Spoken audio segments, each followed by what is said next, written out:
All right, welcome back, everybody, to DangIT Prodcast, the show where we talk about video games, anime, manga. It's gonna be big on video games this time. My name is Justin, Uh, and welcome back, everybody.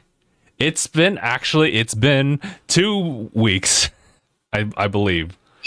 We pretty much skipped like the TwitchCon weekend, just because we were actually stationed all the way over there in San Diego, but it was good. But Mark, how have you been? I've been all right. How you been? I'm doing well. It was a relatively short week this time around, mainly just for like one day for recovery, but it was also just a generally short week for me. Just trying to get my bearings together, take all that I've gotten like from like TwitchCon as far as the experience and things I just kind of thought like as far as just building up, this platform as well as like the other platforms as well, and just trying to figure something out with that one. Like I always say that like I'm locked in, and I got that down when it comes to like, my like I guess my weight, if anything. But as far as like content creation, like it's not quite there yet. And it's one of those things where I know what I gotta do. So why am I not doing it? It's time to lock in. So that's my drive going forward for the next couple weeks. But I wanted to let everybody know as well that we do have Aniyah and Phil planning on coming on to the pod just in a little bit. They're just getting themselves prepped up, and they'll pretty much just jump on call whenever applicable. Checking in on chat. Shouts to Ibrahim jumping in here. Community Street Fair has been fun. Yeah, you were telling about this. Kind of in a way of a convention light. And honestly, I was really thinking about that. Also, what Automod is trying to do something here. Yo, this is crazy. Oh, Phil. Hey, Okay. This is. Oh, okay.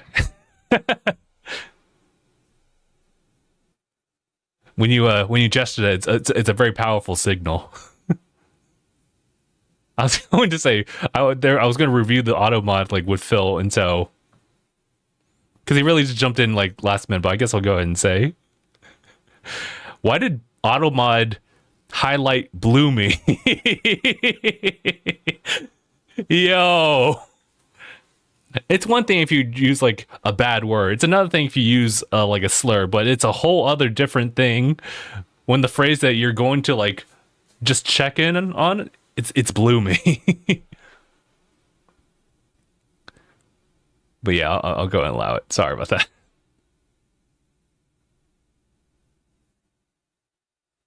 Didn't have anything that blew me away. It was just raining with a slight drizzle. That's fair. Just it's not what you think. I don't know about this, Chief. If Automot says something, then I gotta double check.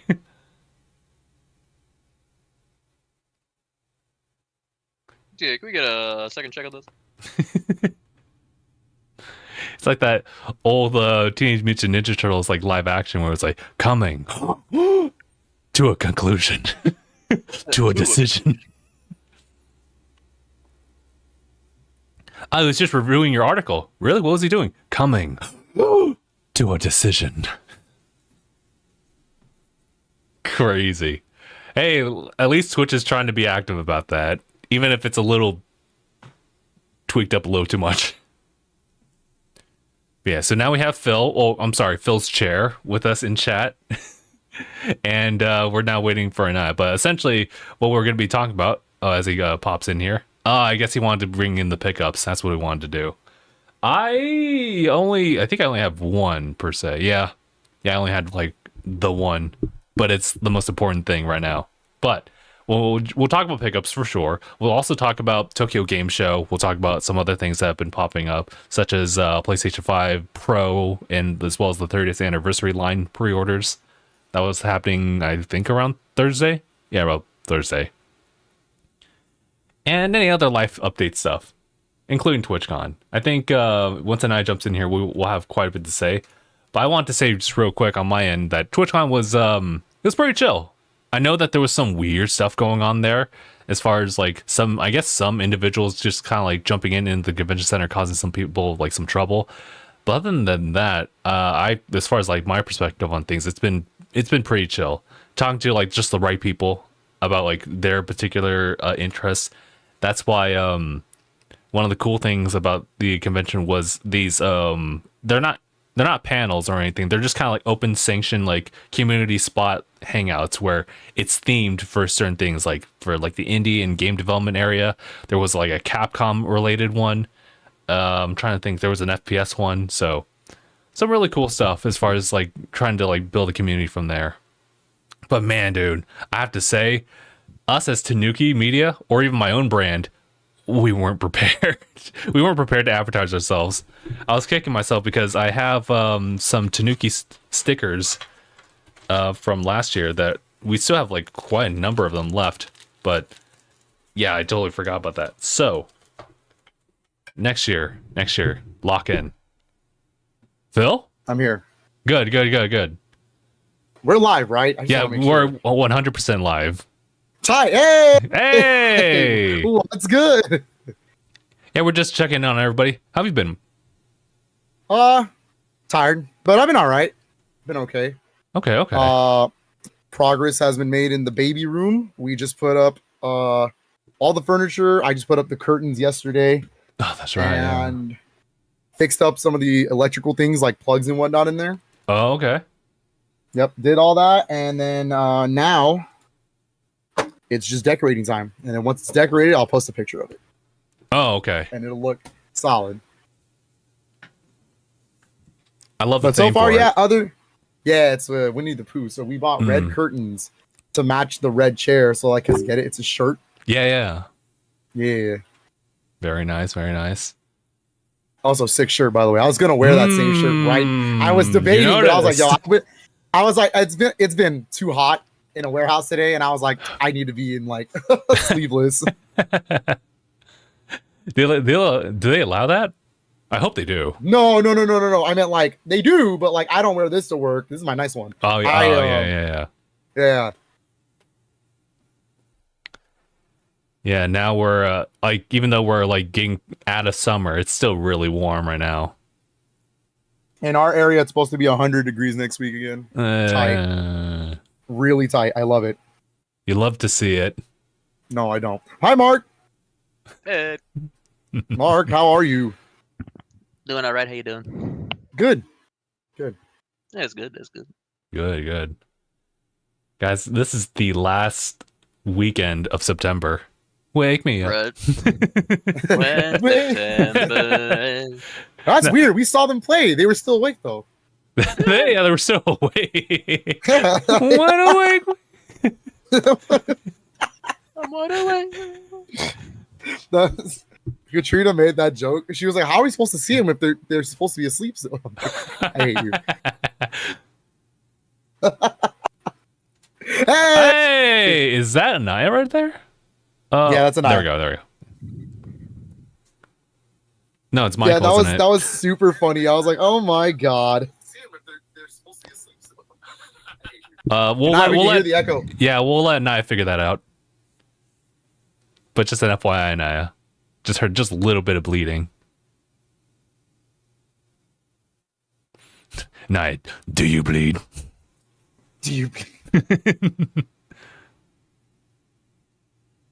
Okay. I have my pickups and everything else. I got a fat stack today, Oh, baby. Jesus. Holy. Got a fat stack today, baby. Hold on, let me double check like my pickups. This was not supposed to happen. I mind you. I fully expected coming into this with like one single game. So it always happens to me. No. I promise. These were just limited run deliveries that all came in at once. Okay. I see. And maybe 2 pickups. But that's not the point. That's not the point. Okay. What have we done so far? So I've just been kind of giving everyone like a soft intro, an overview on what's to be expected for us, like discussing things like this week. We have Tokyo Game Show is kind of like one of the big things. We can talk a little bit about Echoes of Wisdom. I can't tell you anything about gameplay. I haven't started that yet, but I've been working. Wow. I haven't done it because crazy. I hate to see it. I can't lie. It's in front of me, dog. No, I get it. You're locked in on that one for sure. I was pretty much locked in with Astro Bot until I cleared the game and platinumed it. So all things are good over here. I'll give you guys like my takes on it. Like right now, I guess. Welcome to the platinum. Welcome to the platinum I crew. have very few platinums. That was an easy one to platinum, so long as I knew what the hidden like trophies were. Yeah. Yay! Hell yeah! Ah. It's Kermit the Frog just joined the podcast. hey, you're me, hang on. Kirby. Let me tell you something, buddy. Astro Bot's game of the year. Don't quit on me. I'm telling you right now. Let me tell you something, what, buddy? Astro Bots would be a game of the year. Don't at me, Carl. You ain't tell a lie. You ain't never tell a lie. I You know what I'm appreciate it. You saying? know what I mean? You know what I got? You know what they say, man? They not like us. Drop in level design out of this world. I swear to God. We are so back, baby. Oh my God, how much is the PS5 Pro? We are so not back, baby. Oh God. How much is that PS5 Pro? Oh my! My goodness, my wallet. What Not the now, fuck? Miss Piggy. I need to take out the second. What Not the now, fuck? Miss Piggy. I need to take out the second mortgage. I think I might have to take my headphones off for a second. I can't breathe right now. I don't know what the hell just happened. That was a crazy I bit. want to let you know that I'm here, but I got the shower, so I'm not gonna be on camera for like a minute. Disgusting. Okay. No, 'Cause actually, that it's would be unfair. TOS. For you. That we stupid. For you, Kermit. Can't have it. Can't have it. No, wait. Hold on. For you. Also, Hold on, I had to- State of Play this week, by the way, right? As well. That's I true. need. Yeah, That's hold true. on. Y'all gonna have to pick me up on that because I'm not gonna lie. I think there was probably like a couple of things that would have been cool, but I was like, bruh, why would I care? Heihachi's back in Tekken, and I want to see a bunch of people. It's looking good. His bro, his moveset looks obscene. Oh, sorry, I thought you said Gunsa. Kamue, or whatever the name of that new movie is. Whoa, he's on a. Are you saying Heihachi's in a goon set right now? What'd you say? He's on He's a- No, what did you say? Yeah, that's what I'm trying to figure out, Doug. He has like a new, like they showed his breakdown of his movesets. He has stances now. Like, bro, that's gonna be nuts to see. Getting ready for it right now. I lied. I'm actually playing Tekken. I don't want to be on camera. You know what? No, regardless, Aniyah's loyalty towards Tekken is unquestioned. Yes, it's true. Right. Because here's the Absolutely really, unquestioned. Harada should give you an award, to be honest. honestly, You know what? That would be nice. I don't know how that would work out, but I did see people who showed their like playtime hours. I was like, bro, how many hours do I have in Tekken on here? Because I split it when I played it on the PC for a minute. Because I was that dedicated. I bought collectors on both, but I was playing Jeez. that until my my PS5 pre-order got here. uh-uh. I wonder. I don't know how many hours I got actually. I'm gonna have to check that. Somebody had like, bro, I don't know if they have like, I don't know if they have bills or responsibilities, but like, I think I almost saw like 800 hours. I was like, buddy, buddy. how many hours in your week? That is crazy, man. I think he's been playing since like launch day, and was like, I'm on like, I don't know, paternal leave. I don't know what they were doing. That's a lot of hours. You mean eternal leave? Yeah, eternally. I quit. Like, bro, I got my whole life of Tekken right now. I wish I could though. Fun. Did I miss anything? I don't think I missed anything. Right? I don't- No, we were just doing intros, Yeah. and we were It's your talking. boy. We were talking about the topics we were talking about today, but also you kind of just covered Heihachi, so there's that. That is true. Yeah. All right. No more state of play. We're good. We're gonna talk about Tokyo Game Show. We're gonna talk about all the other stuff. No, that we wait, did. I want to talk about. Oh, wait, what do you want to talk about? I want to talk about state of play because there's things in there I liked. Oh crap. All There's right. actually good things. All right. I'll let Phil talk. I will be real with you. There's going to be some clauses in there, but yes, there's Okay. a big asterisk to what I meant. I mean, by there's some things I liked in there, but yeah. Yeah. Keyword some. Nah, I feel it. Nah, I get it. No, I got some as well. Yeah, because I wasn't. Heihachi. That's all I cared about. That I was just. Yeah, Like, I just want to congratulate Mark on getting the Pixel remaster for Xbox. Oh yeah. Congratulations, Mark. He also gets the mana as well. 2 of them. Yeah, you got the 2 mana games that are bangers. Mm-hmm. And I know bangers. I ain't no bangers. Nah, if you're ever curious about Visions of Mana, Trials of Mana, the remake is basically the blueprint of that game. Go ahead and play that, and you'll love it. It's really good. Yeah, I was seeing a little And bit. It's on Game Pass, dude. It's Oh, Game Pass game. Hell yeah, dude! That game is fire. I still need to renew my Game Pass. Do that? No, Trials of Mana and Legends of Mana is Game Pass.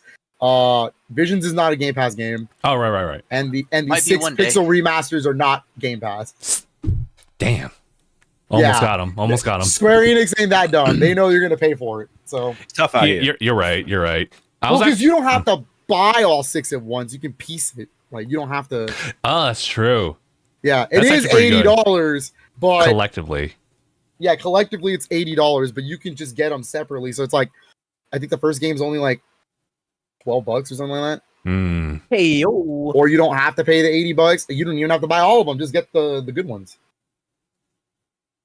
I think they're all special in their own way, but I also think you can. Hey, you can't take my answer. That sounded so. Just get 2. Mark, just That's play a- 1. Just play 1, 3, 4, 5, 6. Don't worry about 2. That just sounds like such a participation award speech. You're special in your own way. Nah, Except 2. these other guys, these other dudes. Dang, the second one out of 6. Damn, second showed up. Fumble the bag. Am I But right? we'll get to that in a little bit because I feel like that's a discussion. That's Tokyo Game Show stuff. Okay. Cool. Go ahead, kick it off. What you guys kicking off with? Hmm. Well, you're gonna go shower, right? Yeah, I just got out, but Oh, he's cleaning up. Wait. Gotcha. I was Wait, gonna you say, wait, you thought I was getting ready? Yeah, I thought you were gonna hop in to shower. yeah. All right, guys, I'm on stream about to get naked. Like, no, I was saying I was getting out of the shower. I was really concerned. I was like, I mean, hey, you do you, dog. I've done it before. Just go, come back. I get it. I ain't gonna The judge shower ASMR much. will be. I mean, No. I figured just I was gonna say, hey, let's do pickups while you shower, and then you come back, and we can do state of play. You just hear the shower in the background. No. Unnerving ASMR. Barrett. And so I picked this up. Shh. Oh no! My Sasquatch bar soap. Shh. Ooh, you try to la la. Is it the My Halo ding one? dong. Yo, no wait. What are you talking about? Halo? This Is Halo it- bar soap? It's the Halo Dry, Sasquatch. empty, and Oh sad. yeah, I forgot about that.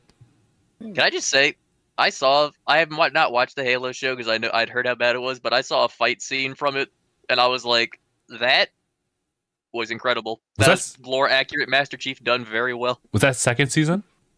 It The might have been. show is enjoyable. The action It's scenes just not. It's are not good. Yeah, it's not a good Halo show. It's a good I'll show. say this. They nail the action scenes. Which is good. Like the action scenes, just sheesh. Yeah. But do you have any pickups before I start? I only have the one, and it's the special one, so I think I'll save that for last. I was gonna say because I'll I have synchronize. that as well as last as well. Okay. I think Well, we have the same. yeah. pickup. We'll synchronize. Okay. All right. So I'll start with an Xbox game for some people out there. I know. Crazy. Shocking. But I wanted Shocker. a physical copy. This is a game I wanted forever physically, and it's kind of hard to get one. Hmm. And this specific version in the remastered version, or I guess it's considered the classic version. Yeah, classic edition. It never got a physical copy, and so Limited Run actually did it. Thank you for working with Ubisoft on this bad boy because I really needed this. It's the best game in the series. Don't at me, anybody. I don't care what you say. And that's Far Cry 3 Blood Dragon. Whoa. All right. Got I'll it. take your word for it. This is the best game in the series because it doesn't take itself seriously. So it's not a traditional Far Cry in that sense. Hmm. It's very much inspired by what would the future look like in the 80s. So it's got that Huh. kind of that vibe, that Neon. yeah, Blade the Runner. vaporwave, Yeah. Blade Runner. Yeah, it's tight. It's really good game. and I'm glad to finally have a real physical copy of it. It's so cool. Look at that.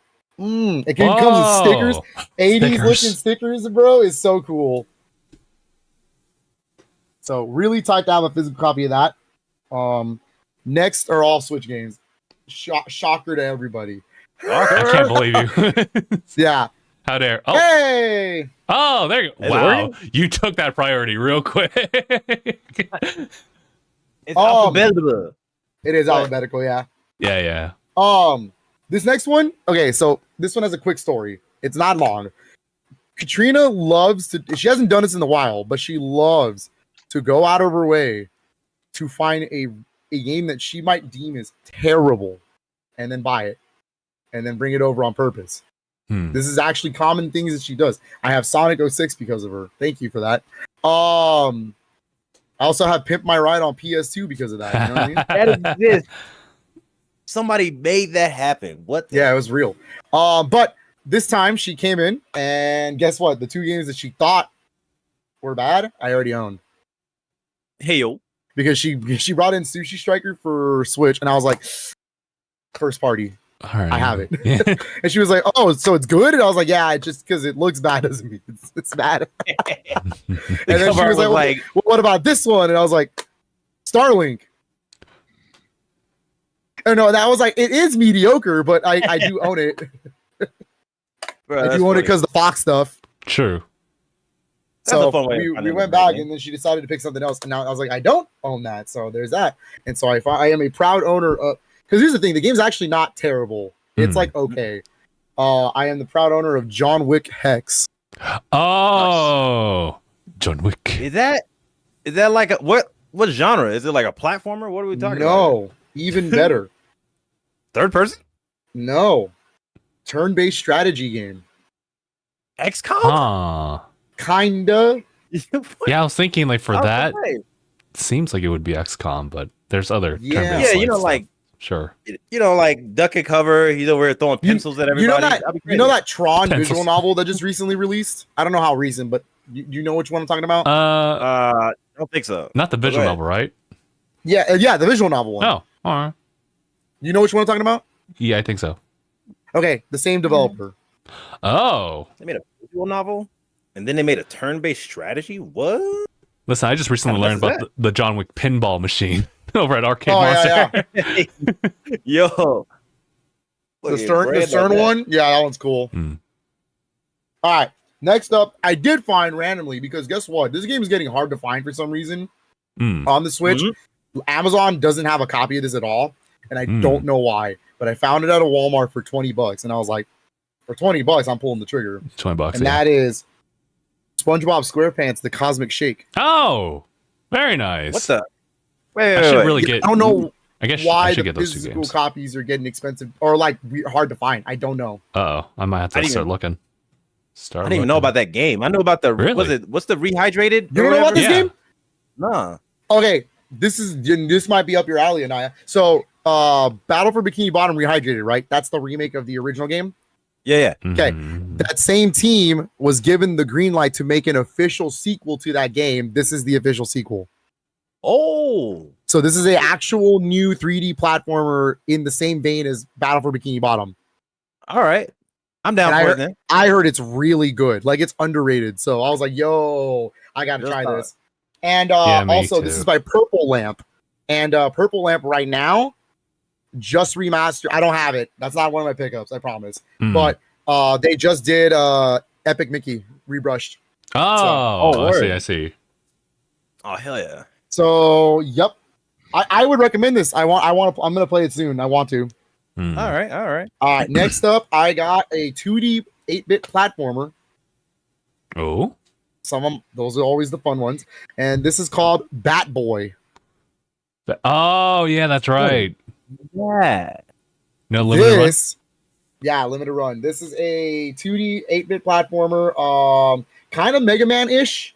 Very, very Mega Man-ish. Damn. But like everybody Missed is out. like sports and stuff like that. It's really funny. Hmm. Because you play as a baseball like robot player. It's pretty funny. Oh, okay.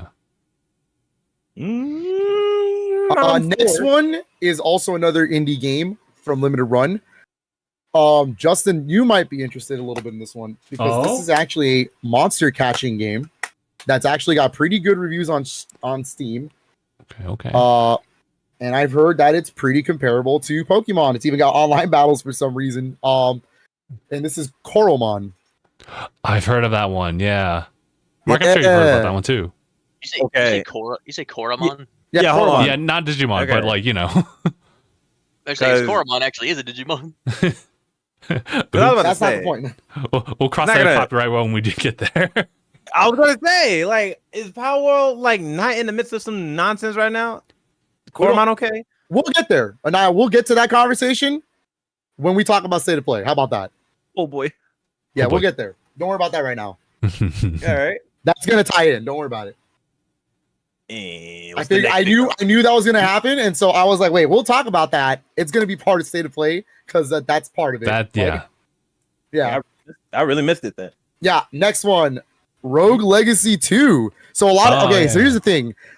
I don't really, as you may know, roguelikes are not really my jam. Sure. But I put a lot of hours into Rogue Legacy 1 on the Vita. And so I was happy to get a Switch copy of the first game through the limited run a long time ago. Yes, good stuff. I was excited that they were doing the sequel. I have not played this yet. I'm really excited to get some time into this one. I really love the Rogue Legacy games. They just flow super well, and I love the combat in it. Yeah, it's a super nice game. Yeah, this one apparently is not pixel art anymore. It's 3D models it's like 2.5D. Oh, I see. Yeah. Oh yeah.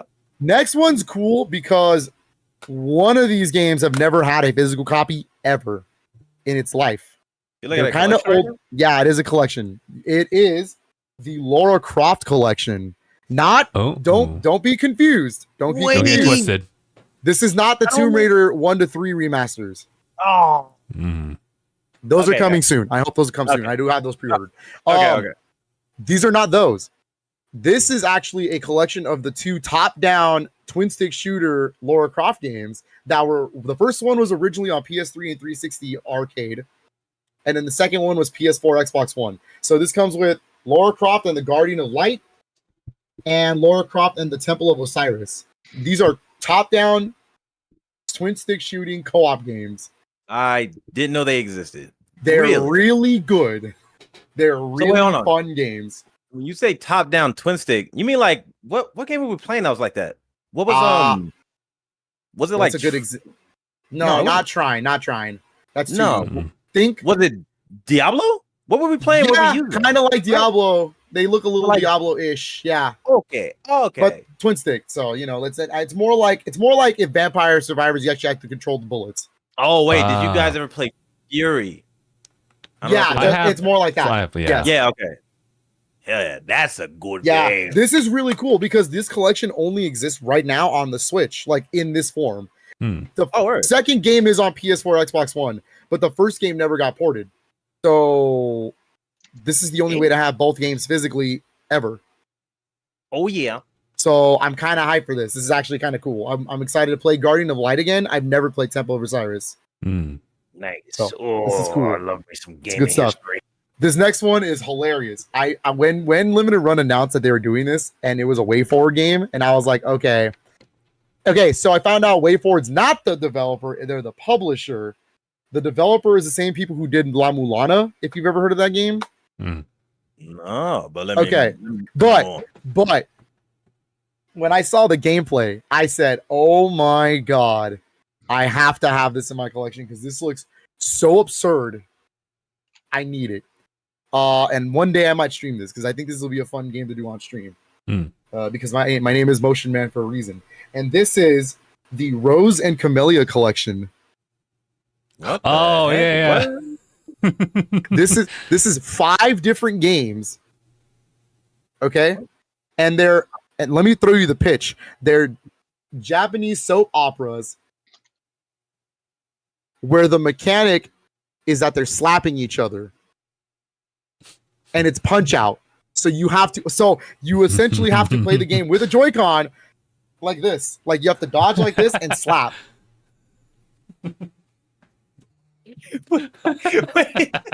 Incredible. Absolutely incredible. Because what I can imagine is hilarious. And it's got like this crazy soap opera like story. Like I know the first story. Yeah. Do the example with the Joy-Con, Justin. You got it right here. You literally, just like that. Just like that. That's how you play the game. There's no buttons. Yeah. Why have I never heard of this game? Wait, hold on.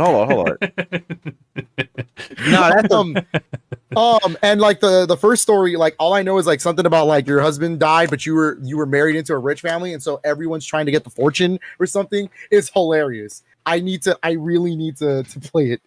No, that sounds hilarious. It's so good. What the? It's pretty good. You're slapboxing basically. Yeah. Oh, it's incredible. I got two more. Okay. This next one is something I've been wanting for so long when they announced it, but I couldn't get it at the time frame, and I felt dumb. And it was the one game I wanted from Limited Run that I skipped out on. Thankfully, and shout outs to Video Games Plus, they were quick on the draw with that one. I was able to purchase this bad boy in my collection. I really want to play them. I've never actually played the original games, but I've always wanted to because they look so cool. And that is Cosmic Fantasy Collection. Oh, these y'all both know that, right? You and Justin? Yeah. So these are actually TurboGrafx CD games. Well, let's call them PC Engine games for the sake of this conversation because they're Japanese. Yeah. Let's call it PC Engine CD games. That the second one came to America, the first one never did. So these are both of these translated in English with a catch. They don't have the English voice acting. So it's Japanese with subtitles. So I mean, and what makes this game super cool is that it's kind of a B tier game, right? But it's an example of like anime being like pushed into video games because the cutscenes are like very anime, even though it's sprites. Oh, okay. And like real voice acting, and like it's basically like watching 90s anime but playing a turn-based RPG with this one. It's the same developer as the Valis series. Then shoot, So- I'm down with it. And Valis is like also pushing anime in a 2D action platformer. Gotta Yeah. love it. Love So to it's see really cool. I love the art. It looks pretty nice. really cool. And I'm gonna start this eventually. This is like moved up on the list of what I want to play because I really want to get into these. Yeah, I got the info in the back. It comes with Cosmic Fantasy 1 and Cosmic Fantasy 2. Ooh. There are more games, and they are getting released through Limited Run later.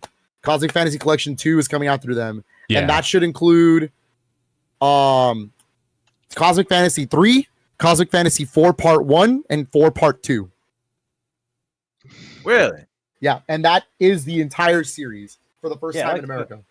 Oh yeah, I like the fact that we can have that then. So I Mhm. love it. I'm really excited to play those.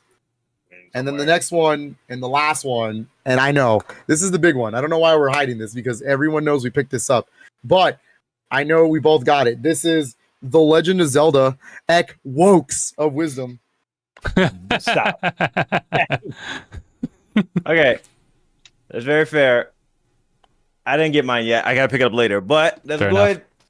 At least I got mine. That's good stuff. No. Echoes of Wisdom, dude. It's so good, dude. It's Oh, go. You said you haven't started it, right? I have not. Okay. I am currently working on getting into the second dungeon. Oh. Okay. Okay. I've beaten the first dungeon. So Just- I'm only going to confirm small things so that you don't get spoiled. Okay, thank overall. you. But Thank I you. do want to talk about certain gameplay things that I don't think I was expecting. And there's a lot of things I want to talk about in general. So like, but not anything spoilery. So let's just do this. go on. I think the game is really good. It is really cool. It's good to be back in 2D because like it's been a while. And I mean a while because I don't count Link's Awakening remake, considering that's a remake. So the last real new 2D Zelda Yeah. game was A Link Between Worlds on 3DS. Or Triforce Heroes. Yeah. Yeah, Triforce Heroes, sorry.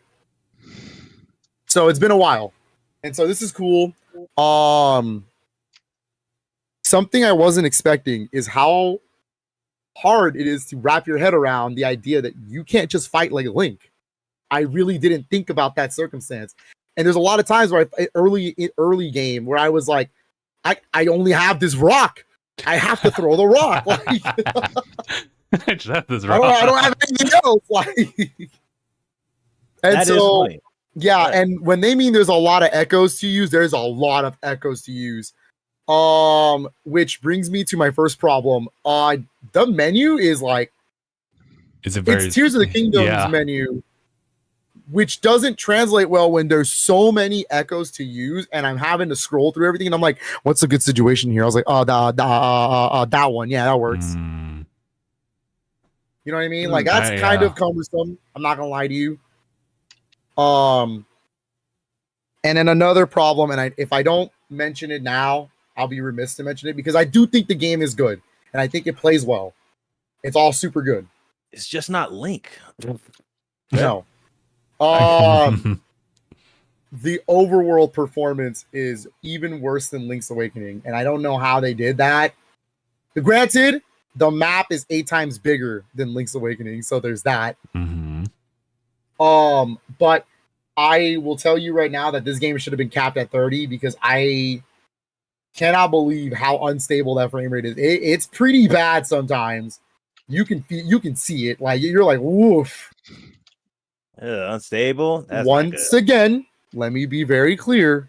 This It game plays is- just fine. Sure. It plays well. All right. All right. It's not like the frame rate completely takes me out, but I'd be remiss if I didn't actually like talk about it. Sure.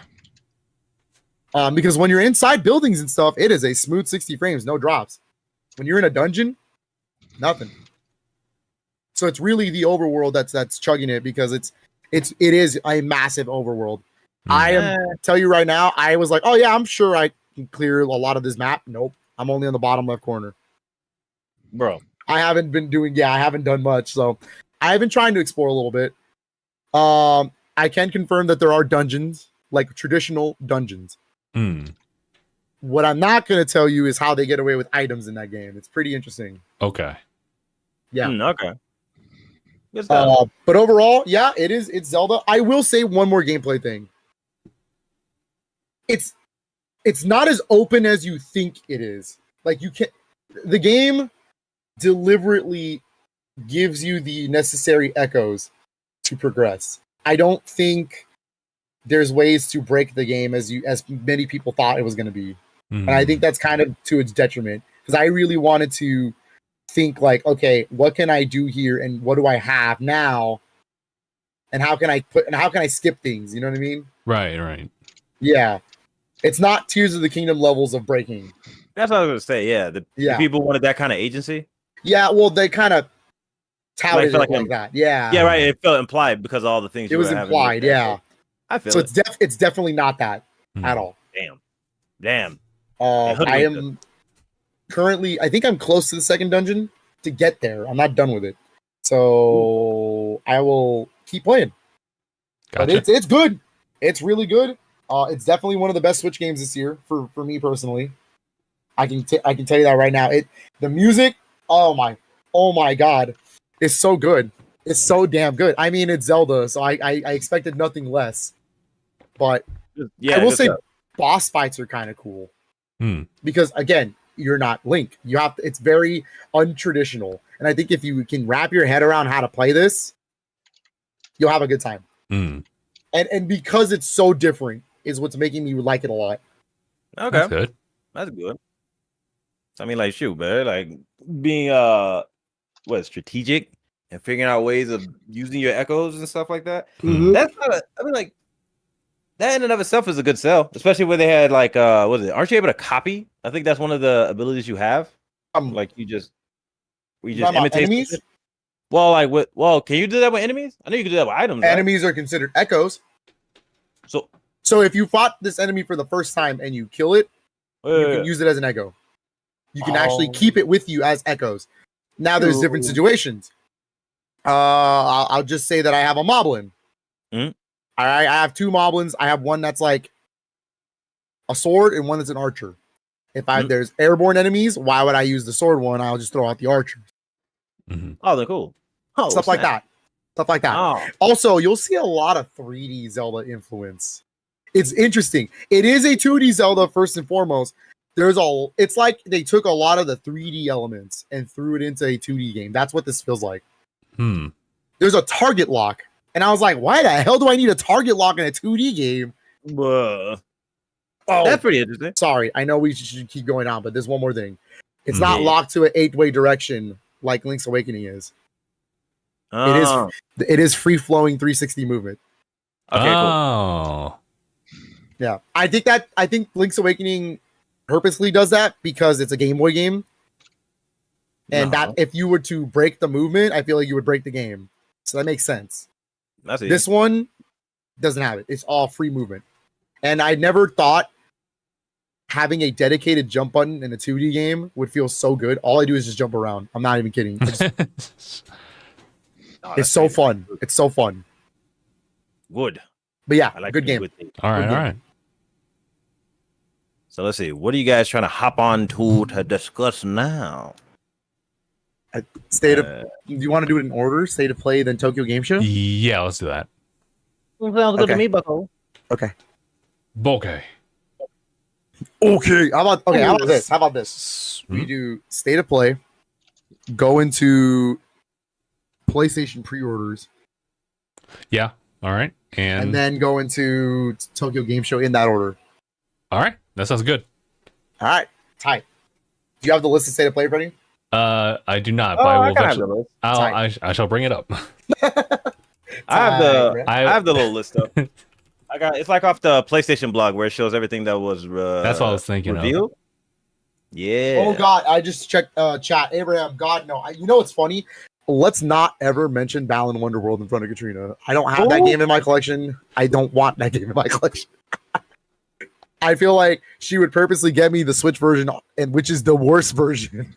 She's watching the stream right now. Actually, yeah. Oops. Oh my god. You feel like you get a notification off your phone. Purchase of like what? How much is that game? $29.99. No, I think it's like $10 right now. Dang. I was trying to be generous. And then he went to jail. Good job, Yuji Horii. That's crazy. No, not Yuji Horii. Wait a minute. Yuji Naka. It's Yuji Naka. Yuji Horii is the creator of Dragon Quest. He's okay, guys. He's okay. He's chill. The game did that bad? They put him in jail? He went to jail for I think it was okay, I got it. Inflating stocks. Or no. He went to jail for Jeez, bro. It's something specific with stocks. He knew the stock movement ahead of time, which is super illegal in Japan. So yeah. Dang. It's also super illegal in America, so don't do it. Gotcha. By the way, it's super illegal worldwide. Yeah, don't do that. It's so fucking dope. I love it. All right. Well, sorry, Yuji Naka. That's pretty tough. Yeah. It's rough. Anyways, you got the State of Playlist? I do. Go ahead and start it up.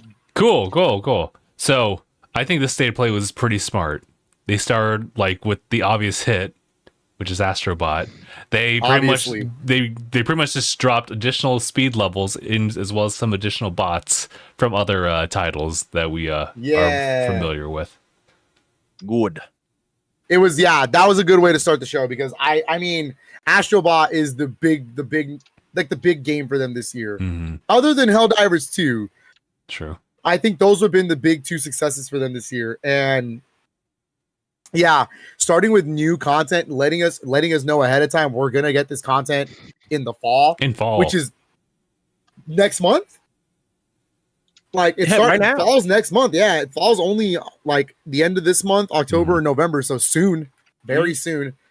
I want to play those speedrun levels because I played the speedrun levels in Playroom and they're really fun. Oh.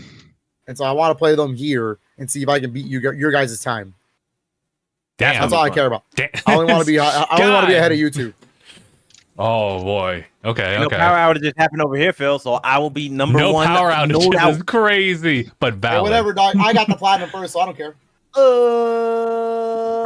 the universe was on your side. They knew your ego couldn't handle it. It was like, let's save this man, and then they were just like, Right. 5 hours. Right. 5 hours. Oh, actually, now that we're here, really quick before we continue, now that we're here, how'd you feel about the game? Oh, Justin. It's honestly like it's tough because I can't, like Aniyah said before, I can't find flaws in this game. Like I can't. It's like it's just perfectly paced. It's not. It doesn't overstay its welcome on any of the levels, or even just like the expanded universe of it. It's just, I don't know. Like I guess the only thing would be like it'd be cool if there was like additional movement options, but it's simplistic and it effectively utilizes it, especially for the challenge runs. It's the tried and true Castlevania method. You build the character with limitations and then build the game around that. It's what Souls games do. Yeah, it's so good. And I mean, I already just get bonded with some of the abilities that you get. They're all temporary, and we have to understand that. But it's always cool to see every single one of them. They're all very much so unique. But I definitely lean towards the mobility ones, if not the frog punching one. Okay, the frog punching one is definitely top 3 for me. I really love the big small one, like the rat. I could not believe how cool that looks in motion. I was like, no way, dude. This is such a cool level. And it's only used single time. Once. That was cool. That was an interesting level to go off about. I also like the monkey. Oh, the climbing one, right? Yeah, that because one. I actually like the idea of having to use the gyro on the controller. Yeah, it was cool. I was wondering about how people would feel because they had to showcase like all the abilities of the DualSense. As far as like, you know, that actually was in Playroom. You still had a monkey. Yeah, that's true. Oh, what? Yeah. What? Yeah. I don't remember that. Yeah. Oh, it's in the jungle level. I'm your GP. Right. What a game that was. Yeah. But since we're all here and we platinum it, can we talk a little bit of spoilers? Hold on. Talk about my power ups. Damn. Oh yeah. No, he's right. He's right. It was about the play. Hey, what about the gun one? The gun one. I'll get. Hold on. I'm trying not to use the ones that are like that's why I wanted to give a spoiler warning because I want to talk about those levels, but I also want to talk about something else. But but then also I didn't want to choose the ones that are specific to the characters. I wanted to use the ones that were like kind of through Astro Bot. So with Astro Bot, the frog punching one is definitely like my favorite. The platform making one where you get like your backpack. Oh yeah. The elephant. That was cool. The elephant one is really nice because like in a platformer, using a thing that envelops you using like your way of making platforms, I thought that was really cool. I like stuff like that. That is cool. Yeah. Kind of reminds me of like no wait, I was gonna say I don't know. There's another game that does that. I can't think about it right now, but I just think that's cool. But yeah, like a platformer.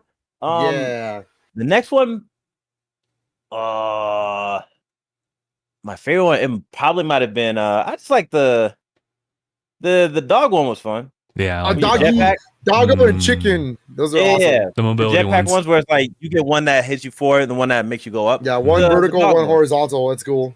Yeah, I like the dog one out of the two.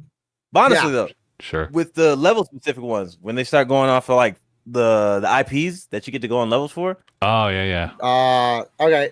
Spoiler warning here. That's definite. Yeah. Spoiler warning. YouTube video. Yeah. Spoiler warning here. I love those PlayStation levels. Gotcha. Oh my god, dude! All I know is I went on the PlayStation store. They got me. I went on the PlayStation store and I was like, "Why already have Ape Escape? I could get Ape Escape on the loose for PSP. I'm gonna get that." And I just bought that. Bought it on my PS5, homie. I'm a platinum it again. Screw it. I don't care. I just want to play Ape Escape again, bro. The Loco Roco level. I was like, no shot in hell right now that we're doing Loco Roco. That's so cool. That's so cool. That was one of those. I was like, this is a PlayStation game. I just never played it. Loco Roco is a PSP staple, bro. Like, it's so good. It is a PSP staple. That music is so good. It's so iconic. I love it. If you want to play it, now, Loco Roco Remastered is on PS4 and you can buy it on PS5. Gotcha. $15 easy. Loco Roco 1 and 2 are both remastered, so each one is on there. Mm. And then they put the PSP download only title too with trophy support. Loco Roco Carnival, Midnight Carnival, they're on there too, bro. So that's the whole series. That's all 3 of them. So please try it out. They're fun. They're little fun puzzle platformers, right? I guess that's what I'd call it. I'm cool. I like puzzles. I like all the stuff you can figure out. From like very, very unique, very Team Japan back in the day, and that makes a lot of sense considering Team Japan basically dissolved into this. What is Team Asobi now? So that makes sense. All right. You know, hold on. I did kind of feel a little bit of like relief from hearing that, knowing that Asobi is just some of the pieces and remnants of Japan Studio. So they're like still around. The stuff they're able to do, but it was kind of wild that they had to get acts like that. But I mean, it's good. I couldn't believe that, dude. Loco Roco getting represented like that in this game was incredible. Honestly, my least favorite one was visually out of the 5 PlayStation levels, my least favorite one was probably Horizon. However, I actually will not call that my least favorite one. My least favorite one is Uncharted, and that's not because I hate Uncharted. I actually think Uncharted is one of my favorite PlayStation series. I don't like the gameplay in the Uncharted level. It was whatever. It's somebody a fan of Naughty Dog dissing on a Naughty Dog level. That's why you know it's legit. If it was a Last of Us. Oh, I see. No. The problem is the gun doesn't really add anything much to it. It really doesn't. It was just kind of like there, and it didn't really feel like Uncharted until you were escaping the temple. Sure that. Like, it was just kind of like, oh, Uncharted music's playing, and then, oh, Sully. Sully's there. Wow. Like, and the eggs. The eggs. Oh, that was cool. The precursor orbs is the eggs is cool. Yeah. That's just like Uncharted. That's funny. But no, like, there's no like all the other games are kind of well represented in their gameplay, right? Uncharted really wasn't. There wasn't much parts where I had to duck and cover, or you know what I mean, or swing around, or like that kind of stuff, or climb walls. Like, gotcha. I wanted there to be more of a like, if you're gonna do Uncharted, at least like reference the game heavy, and they didn't really go all the way with it. It's the only one. Yeah, I was like, do you just feel like Astro wouldn't be the best compliment based on how they design the levels? Maybe not, but even then, like, I visually don't really care for the Horizon level, but Horizon at least got the bow and arrow gameplay down. That's where I stand. Gameplay wise, I kind of like playing the Horizon level more than I liked playing Uncharted. Yeah, hold on, that was fun. Was there a way to turn off the gyro? I don't think so, right? The gyro gaming? No, not in that one. I was losing it. I was like, I can't be this bad, and I was just missing the dinosaur. I was like, what? And then I was like, oh, that's why. Every time I moved, the reticle was moving. Okay, that's fair. Abraham says, "Give me Loco Roco 3." I agree. No, I thought the game was like me, dog. But it was crazy. It was pretty cool. Dang. No, 100%. It's like, I think I agree with you, because to be honest, I just enjoy playing the game as far as like what I was able to get from it. I'm assuming we're all in agreement that the God of War level was like the best one, right? Like, I would say so. I mean, holy absolutely, boy. That's what I wanted out of the Uncharted level. Like the whole idea, like they even referenced the stupid narrow corridor loading screen. Get out of here! Like that was a nice reference. Yeah. That's so dumb to reference, but that's what I wanted out of Uncharted, right? I wanted the Uncharted levels to play like an Uncharted game. With God of War, I felt like I was kind of sort of playing a God of War game. That was cool. Ape Escape, I was catching monkeys. I was playing Ape Escape. Loco Roco was crazy how like accurate it was. That was like Loco 1-on-1. Yeah. Okay, I'm hearing you. Because you know what? I think design wise, it just wouldn't fit. Because ducking and cover, there's nothing like that Astro Bot's able to do. Like that's already present in the game. Because like with God of War, throwing the axe and then calling it back, just a part of like one of the action buttons that you can get playing. So that works out. And then the last spoiler I want to really like mention. Oh, go ahead. Not my bad. Oh yeah, I was more of like when it comes to like climbing and all the stuff you're able to do platform wise in Uncharted, the closest thing they already do was based off of the monkey power up. And it's not like we're gonna have that on top of the gun in Uncharted. Yeah, true that. So yeah, I think That was a good way of putting it out. Abraham said, Aniyah, get good, play more shooters. That's why Bro. that's why you suck at the bow and arrow. I will try, but bro, I was like losing. I was like, get good. even hold on, playing Splatoon and the gyros. I was like, I think I hate this game. And then I was just like, oh, it's an option. No, I love the gyro for Splatoon. I cannot. I would not stream. The shooters. only much last fun. spoiler I want to bring up. I'm not going to completely spoil the last boss for everybody, but I will say, Yeah. Holy crap! First of all, how in the hell did they get a license to use Thunder Force 5's shooter music? I was like, that's a one hell of a reference. I haven't played that game in years. I borrowed it from a friend back in the day. It's for PS1. It's a sequel to a Sega Genesis series. Huh. Why is that in here? I Okay, let me rephrase that. I know Okay. why. It's a PS1 exclusive. That specific one. I was just about to ask, what's the link? What's the connection? It's a shooter. Yeah, it's Thunder Force 5 is specifically PS1. But like Sega owns it, I believe. That's why they got the license from them. Huh. I see you. But it's so cool because that song is badass, bro. Like I love it. I didn't even know. That Musical song is design so again. good. So good. Yeah. That's all I'm gonna say. Okay. I just wanted to say that final level was just kind of like a crazy fever dream of just like nostalgia. 40 minutes. It took me 40 minutes to beat that stupid level. Really? I was so frustrated. I was like, what am I doing wrong? What am I actually doing wrong? Okay. I would kind of be a downer. Hmm? It kind of sucks though, because I do, as much as I love this game, right? And all the references that they put, when we're at the deserted planet, somebody gave like a perspective of there's all these things that Sony has done, PlayStation, and all the IPs and all that stuff. Sure. It wasn't, they didn't see it as like so much as just a celebration. They said they mentioned it that like this is a Sony graveyard. What the? It's kind of like Whoa. it's kind of rough. Can you save that comment for the end of the state of play? I want to go back to that. It hurts Okay. me even more. But like, I yeah, want okay. to go back. Yeah, to that hurt. Because there is, I want to bring that back around because that actually can be brought up after this end of the state of play. All right, I'm cool with that. That's But yeah, super matter of fact, good. Astro Bot, new levels, great. Yeah. I'm glad. The two new bots confirmed so far is Helldivers and E from Stellar Blade. Mm-hmm. good stuff. Yeah, and there's still 8 more. I'll save what Jesus. franchises I wanted until Oh. that DLC comes out because it might show up. We'll see. All right. Oh, word. Okay. But What's next on the list? All right. We're still in state of play territory. We just took a quick tangent with Astro Bot, you know? Well, you said you wanted to talk about it, and I figured That's true. That's true. It's true. Astro Bot. No complaints over Yeah. here. I want to say the first thing that shows up for PSVR 2, it was the following announcement after Astro Bot. Midnight Walk is what it's called. It's a pretty much it's a claymation video game. And honestly, Guys, that's a good direction. That was a good Let me direction. tell you right now, that game is one of my favorite ones that they showed off. It looks Really? so cool. And now it is playable in either VR or regular. Sure. But if I had a VR2, that would have been If like you had a priority. Like I need to play that. Gotcha. bro, the art style in this game is crazy. Yeah, it's all One of the made things- handmade too. They did a blog where they show like them actually doing everything. Hmm. What?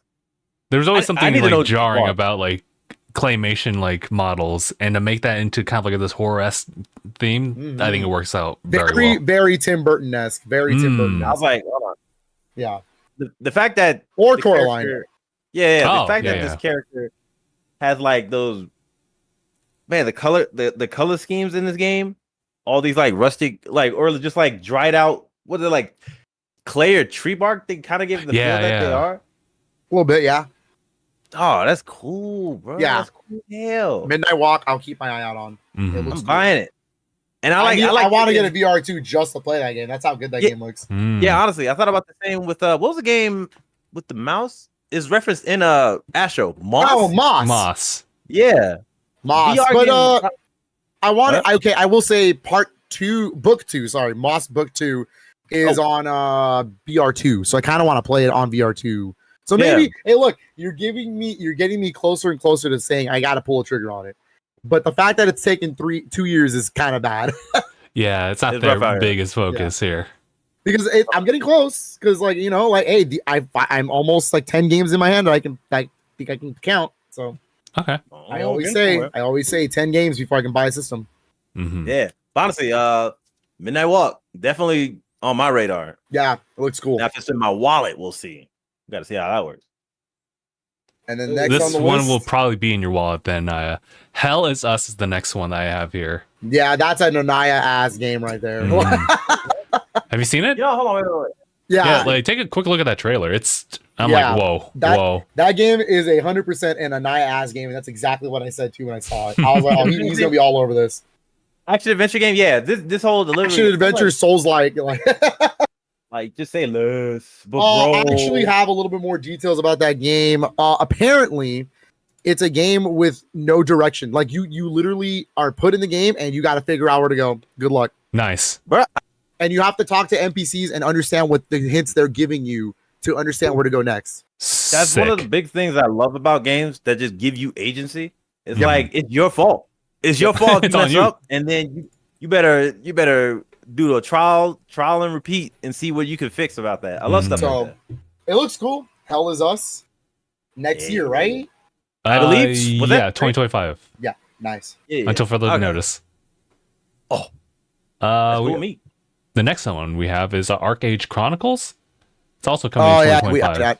I don't care about this one. Yeah, I looked at it. I thought it looked pretty decent, but otherwise I wasn't completely sold. Well, here's the problem. I actually thought it looks great. I was like, yo, this game looks tight. I'm down for it. And then I found out it's an MMO, kind of like Black Desert. So I was like, well.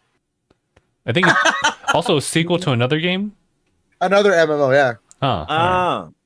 Yeah, because Arcade does sound familiar. Yeah, it's an MMO. Yeah. So that's cool. I'll just kind of keep it on the radar, but I'm probably not sold just yet. I'll tell you what I am sold on though. This remastered collection here. Abraham's asking Phil, what was the Russian game made by the indie community? Russian game Made by the indie community. It was, oh my god, I know what he's talking about. Papers, Please? No. That's a good one. No. He's saying, Force. Humans experiment gone wrong. I don't think that's an indie game. I think you're referring to Metro, which we'll get to. Ooh, yeah. I don't think I don't think that's actually indie. Really? Yeah. That's interesting. Come on, tell me more. Yeah, go ahead. Right. So, Lunar Remaster. This Gung Ho is publishing this one. Dude, this is the second best announcement in this entire show for me. I literally screamed. I was just like this, like exactly what you said. when they said, by the way, we got two classic PlayStation game or RPGs coming back, and I was like, what do you mean by that? And then they showed Lunar.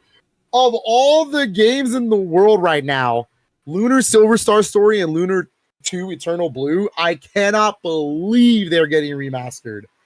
Those are such good RPGs. It's not even funny.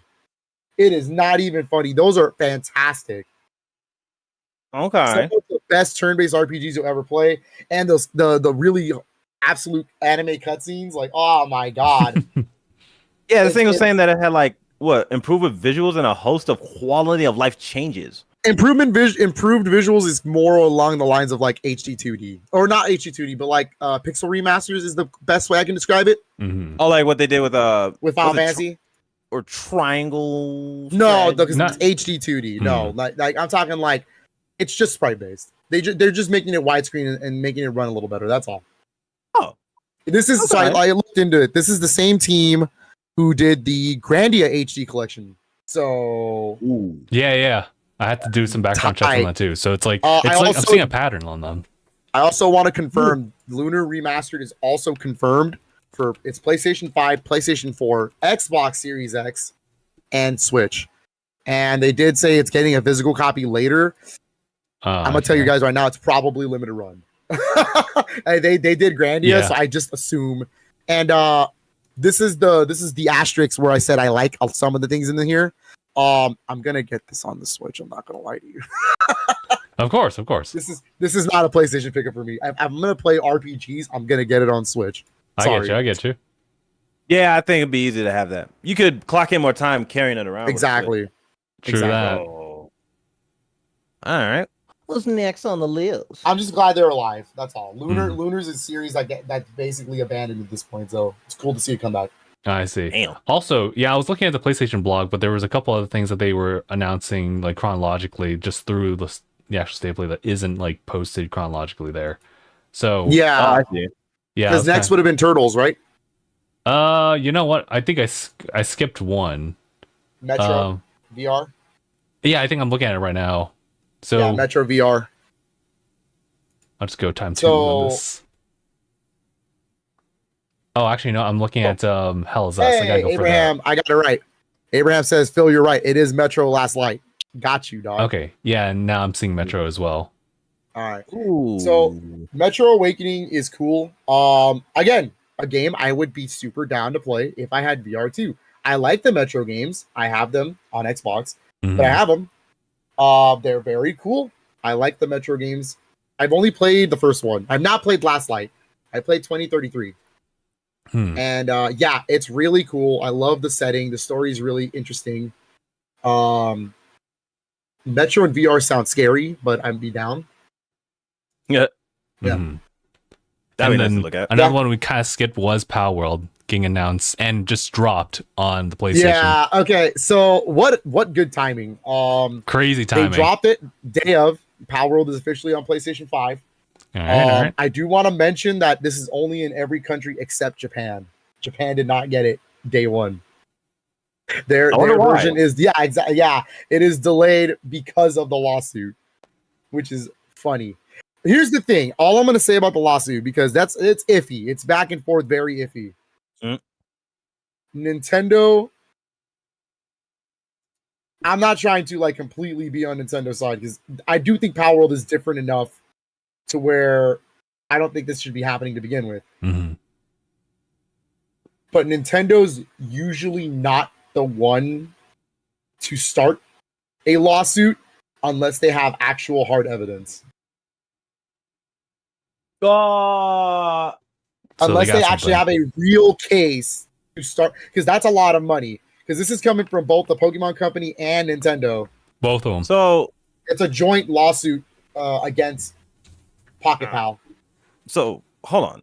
I want to make sure I get this right then. Because honestly, not in my radar, but I guess I'm curious enough. The lawsuits for like derivative design? An infringement. I don't know what that actually entails. It could be design. It could be gameplay, something gameplay related. Gameplay related. Yeah, now they're breaking a patent, and I don't know what that is. Yeah, and they kind of have both. Because I'm curious. If it's a gameplay thing, like I only saw a bit of Palworld. Don't you shoot Pokemon and you're like in a third person perspective? Oh, not Pokemon, but pals. Hey man, I'm just going based off of what, because like it sounds like they're already gonna lose, so I'm just gonna roll with that. But if you shoot them, right? That's what you do with them. Yeah. Because as far as like, can you really say the mechanic right there is similar to Pokemon? No, but there's other things in there that is kind of similar to Pokemon. Like but it's not. It's to the point where it's like, it's kind of on the dot. Yeah. Because I wonder how much we could say that they could roll with. I would just assume it'd have been designs. Because I remember looking at a couple of videos. Well, yeah, I was looking at it while while we were at TwitchCon. Like people's comparisons of Pokemon to all the other stuff that's going on with Palworld. You could say that like straight rip and then like mesh together and try to like, oh yeah, that's right, make it look like basically like Pokemon OC. That's what it felt like. Like it felt like they were doing some kind of like fan art of what was going on with Palworld. But it's so funny because yeah, it's weird. It's weird. It's an interesting lawsuit. I kind of want to see where it goes. I got an idea. How about this? When we hear like Pokemon and all that stuff, and then Digimon, there's a clear difference of Digimon and Pokemon, right? Yeah, sure. There's a clear difference in art style and everything. Yeah, but I'm not gonna lie. When I look at Palworld, it does kind of look like somebody got like some dehydrated Pokemon and just took out all the wonder of it. That's one way to call it. Yeah, dehydrated. Whatever the big yellow one that makes me think of like Raichu, but like with another Pokemon's face. I'm like, y'all tough on that one. Matter of fact, it feels so ridiculous because you use them as ammunition in certain guns. they kind of knew how ridiculous this game was and just went with like this parody kind of feel. So maybe Abraham got jokes in the chat. I love it. Come in. Wake me up. When a real game is showing. Yeah, we'll see how this plays out. We'll see how this plays out. It's gonna be good. All right. But I think now we caught up. Yeah. What's the next one then? TMNT? All right. Yeah, it is. The additional added content for TMNT, Shredder's Revenge. Who is this character? It's Mona Lisa and I forgot the other character's name. Gecko something, right? Right. It was like Mona Lisa and Mondo Gecko. Mondo Gecko. Those are some deep cut ass references. Apparently, Mona Lisa only shows up one time in the comic. Really? One single time. It had to be a comic thing. But like, I was like, that's wild. What's up with that other? I don't know about Mondo Gecko. I don't know about Mondo. I don't know about him. I do want to point out that the DLC that you're paying for is only for the characters. The remix soundtrack is actually free. You can update it. Yeah. Oh, that's cool. And that's cool. I was trying to think of that other female turtle from like. Oh Jesus Christ! Yeah. Yeah. What's up with that one? I don't remember her name.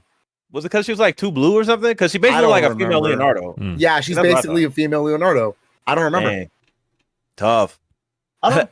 But it's the else that she. All I know is cool. I get to play the game 2 more times with different characters. That is cool. Yeah, they really expanded it out.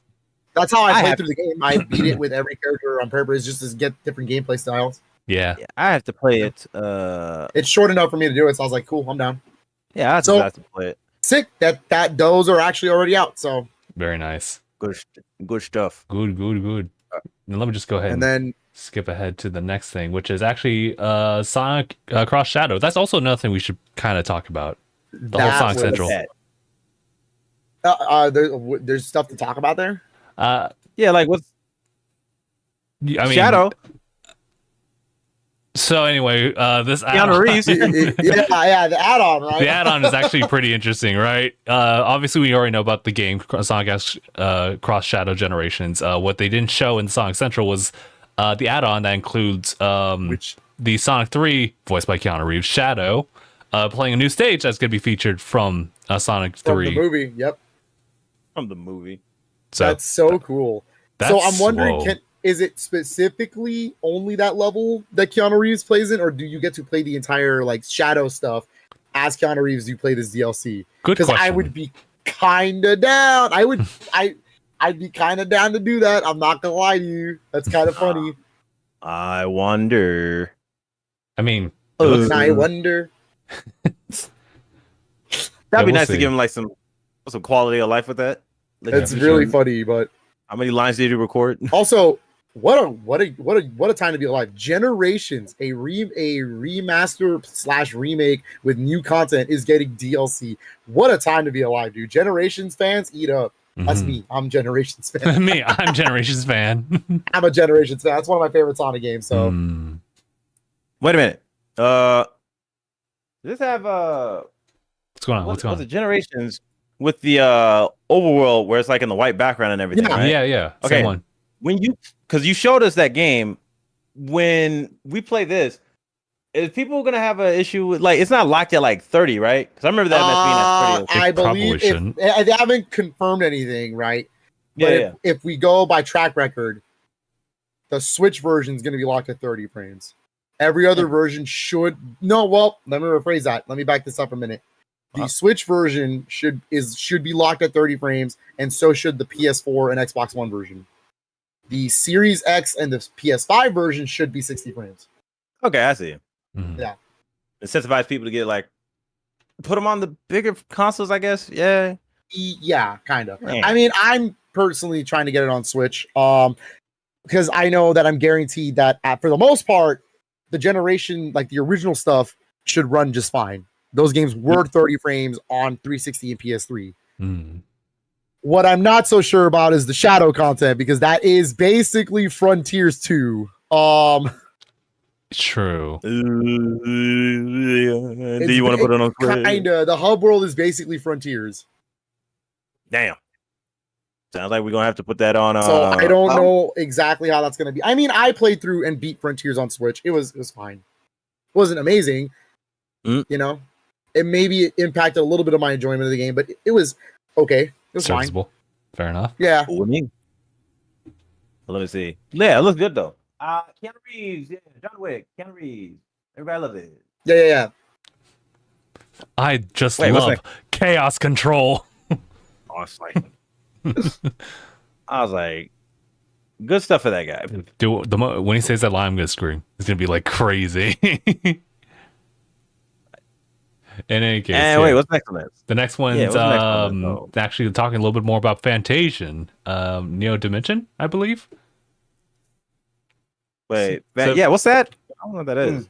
Right. So Fantasian was originally just an Apple Arcade exclusive, so it was only on mobile. And since then, and prior to this, we got the announcement that Fantasian was actually going to show up on console. Actually, Fantasian is the game developed by Mistwalker.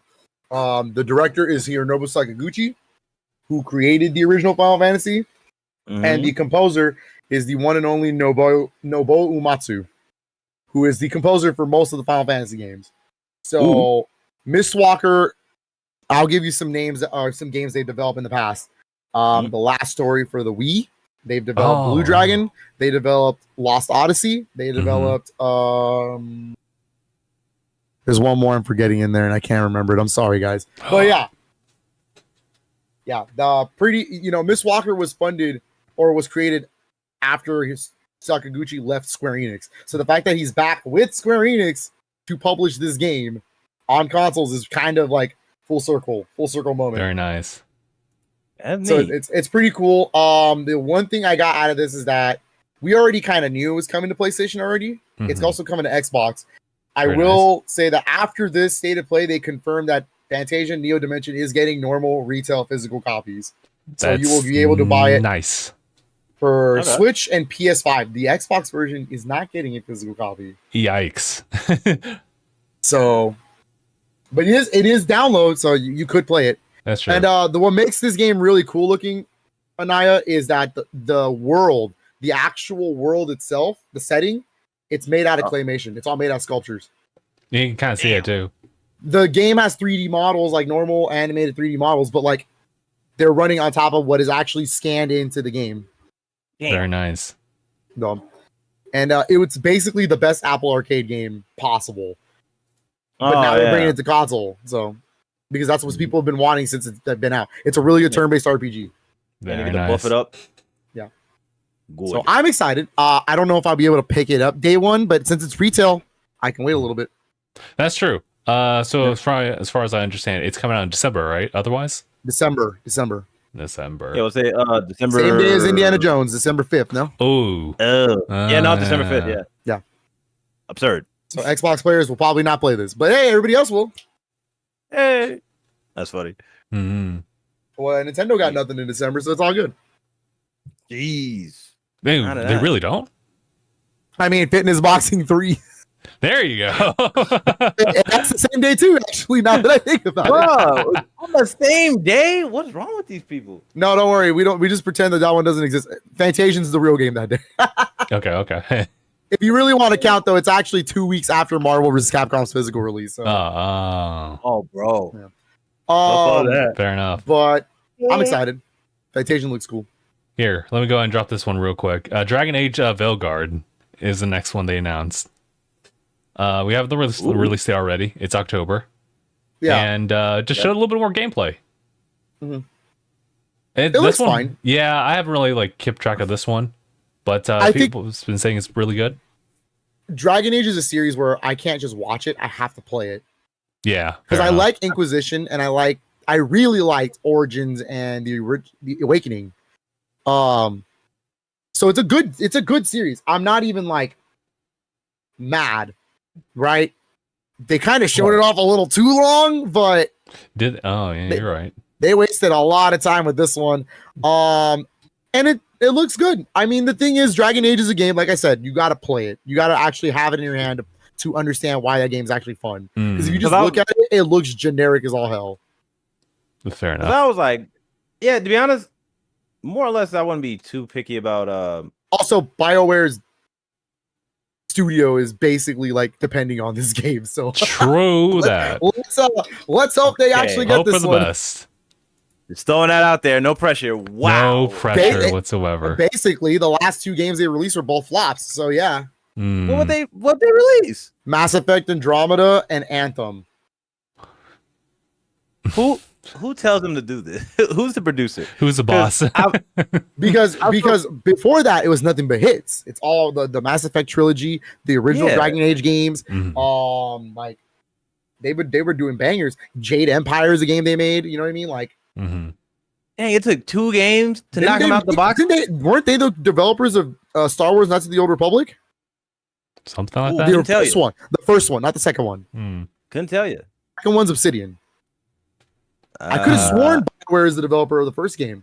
So yeah, they have a good track record. It's just I don't know. I don't know what it is. No, I you're hope right. so because right.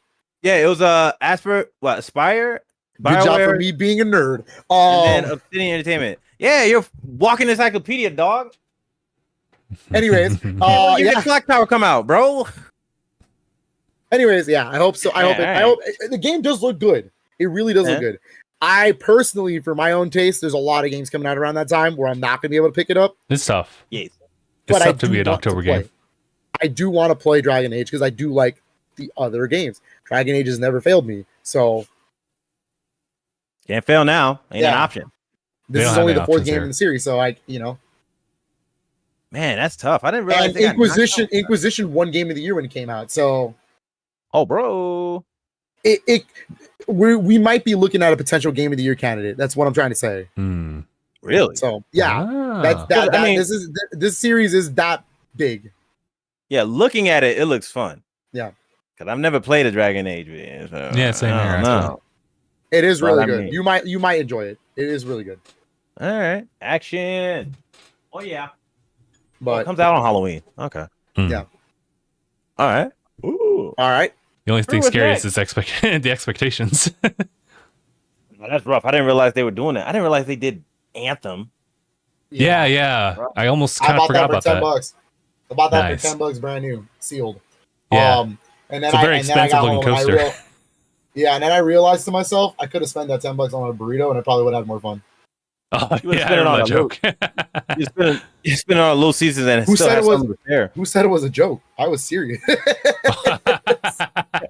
I was hungry that day and I was like, games. Games. What Food? did game get Games. you? Food. Yeah, I should have got business. the burrito. Cali burrito sounded fire that day. Mm. Anyways, continue. Okay.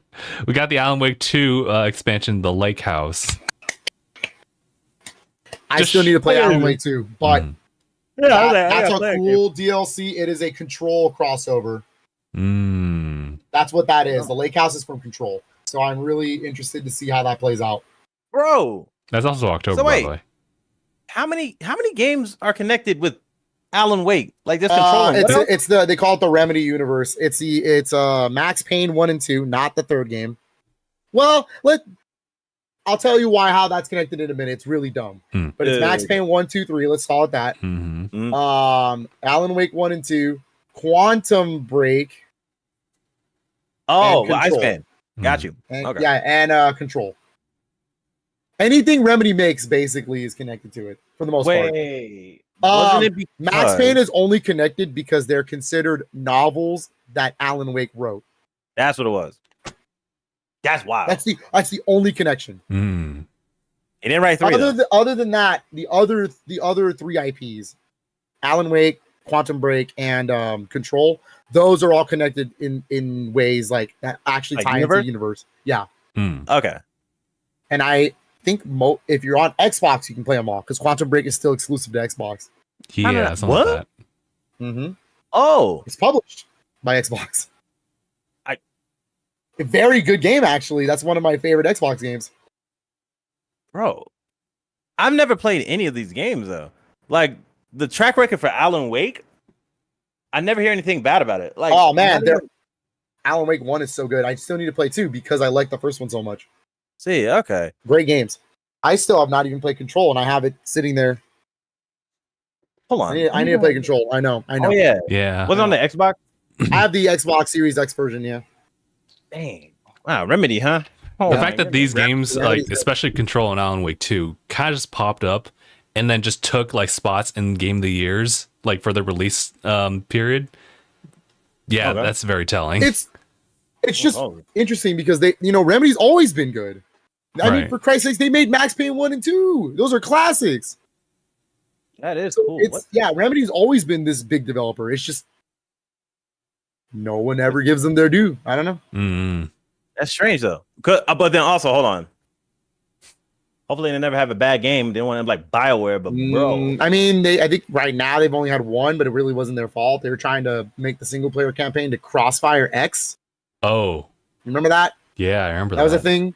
Yeah, don't talk. That's yeah. just money they needed for licensing, and they called it a day. 'Cause I'm looking at it right now. They needed the Alan Wake 2 funding money. That's what that was. That you gotta break a couple eggs, bro. But yeah, I've never. But anyways, I see. yeah, I see. I am waiting for the physical copy to drop because I know it's coming out this year late. I think in October or November Mm. for Alan Wake 2. That's when I'm gonna pick it up. I want to play Alan Wake 2. bro, that's cool. Look at this. All right, but wait, my bad. What's next? We got another PSVR 2 experience, Hitman: World of Assassination, coming in December. That's great. What a VR game. That actually sounds like fun. Like playing Hitman in VR sounds crazy. Someone pointed this out.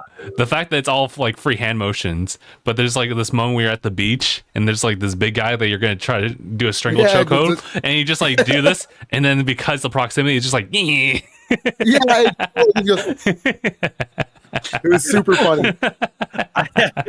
I mean, look, if there was going to be a game you translate into VR, Hitman's actually kind of a good choice. Because that game is already very much like, here's your target, you figure out how to kill him. You know what I mean? That's funny. Yeah.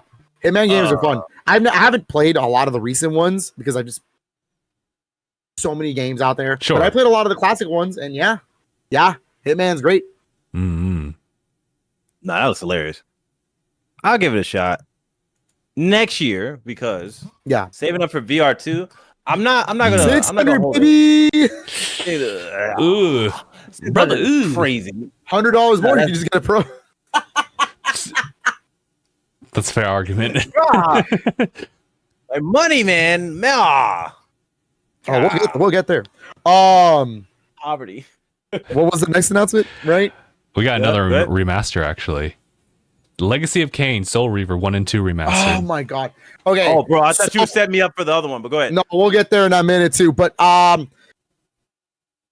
would have been my number one announcement had that not have been leaked in the morning, because that literally was in the morning. Like I saw it and I was like, wait, what do you mean? I was like, wait, huh? It's already on the PlayStation Store? Was that supposed to be announced today at the State of Play? That's annoying. Yeah, that sucks because oh my god, finally somebody's doing something with that IP. Oh my god, those are literally some of the best games of all time. Legacy of Kain, Soul Reaver in particular is great 3D like action games. My god, they're so good. And the fact that it's Soul Reaver 1 and 2. So one was a PS1 game, the second one was a PS2 game. So that's an interesting one to take in. I'm in. I just also want to point out that it's coming out on everything. Oh, this is the same. Yeah. It's the same engine as Tomb Raider 1, 2, 3. So theoretically, it's the same people who are remastering it. So I'm gonna get it on Switch. But I will say that it looks really cool, and I want to play it on it. I honestly might double tip because Legacy of Kain for me is a PlayStation series. But I kind of do want it on the go, you know. I got you. Yeah. It is really cool though. And I want to support that series as much as I can. That series is so good. And we're going to talk about the series again in a minute because I think they did announce something else later in the State of Play regarding the series. All right. But they did. Yeah, they did. Soul Reaver 1 and 2 remastered. I'm in December. I think it is. Definitely. You are correct. Go out supporting the re-releases.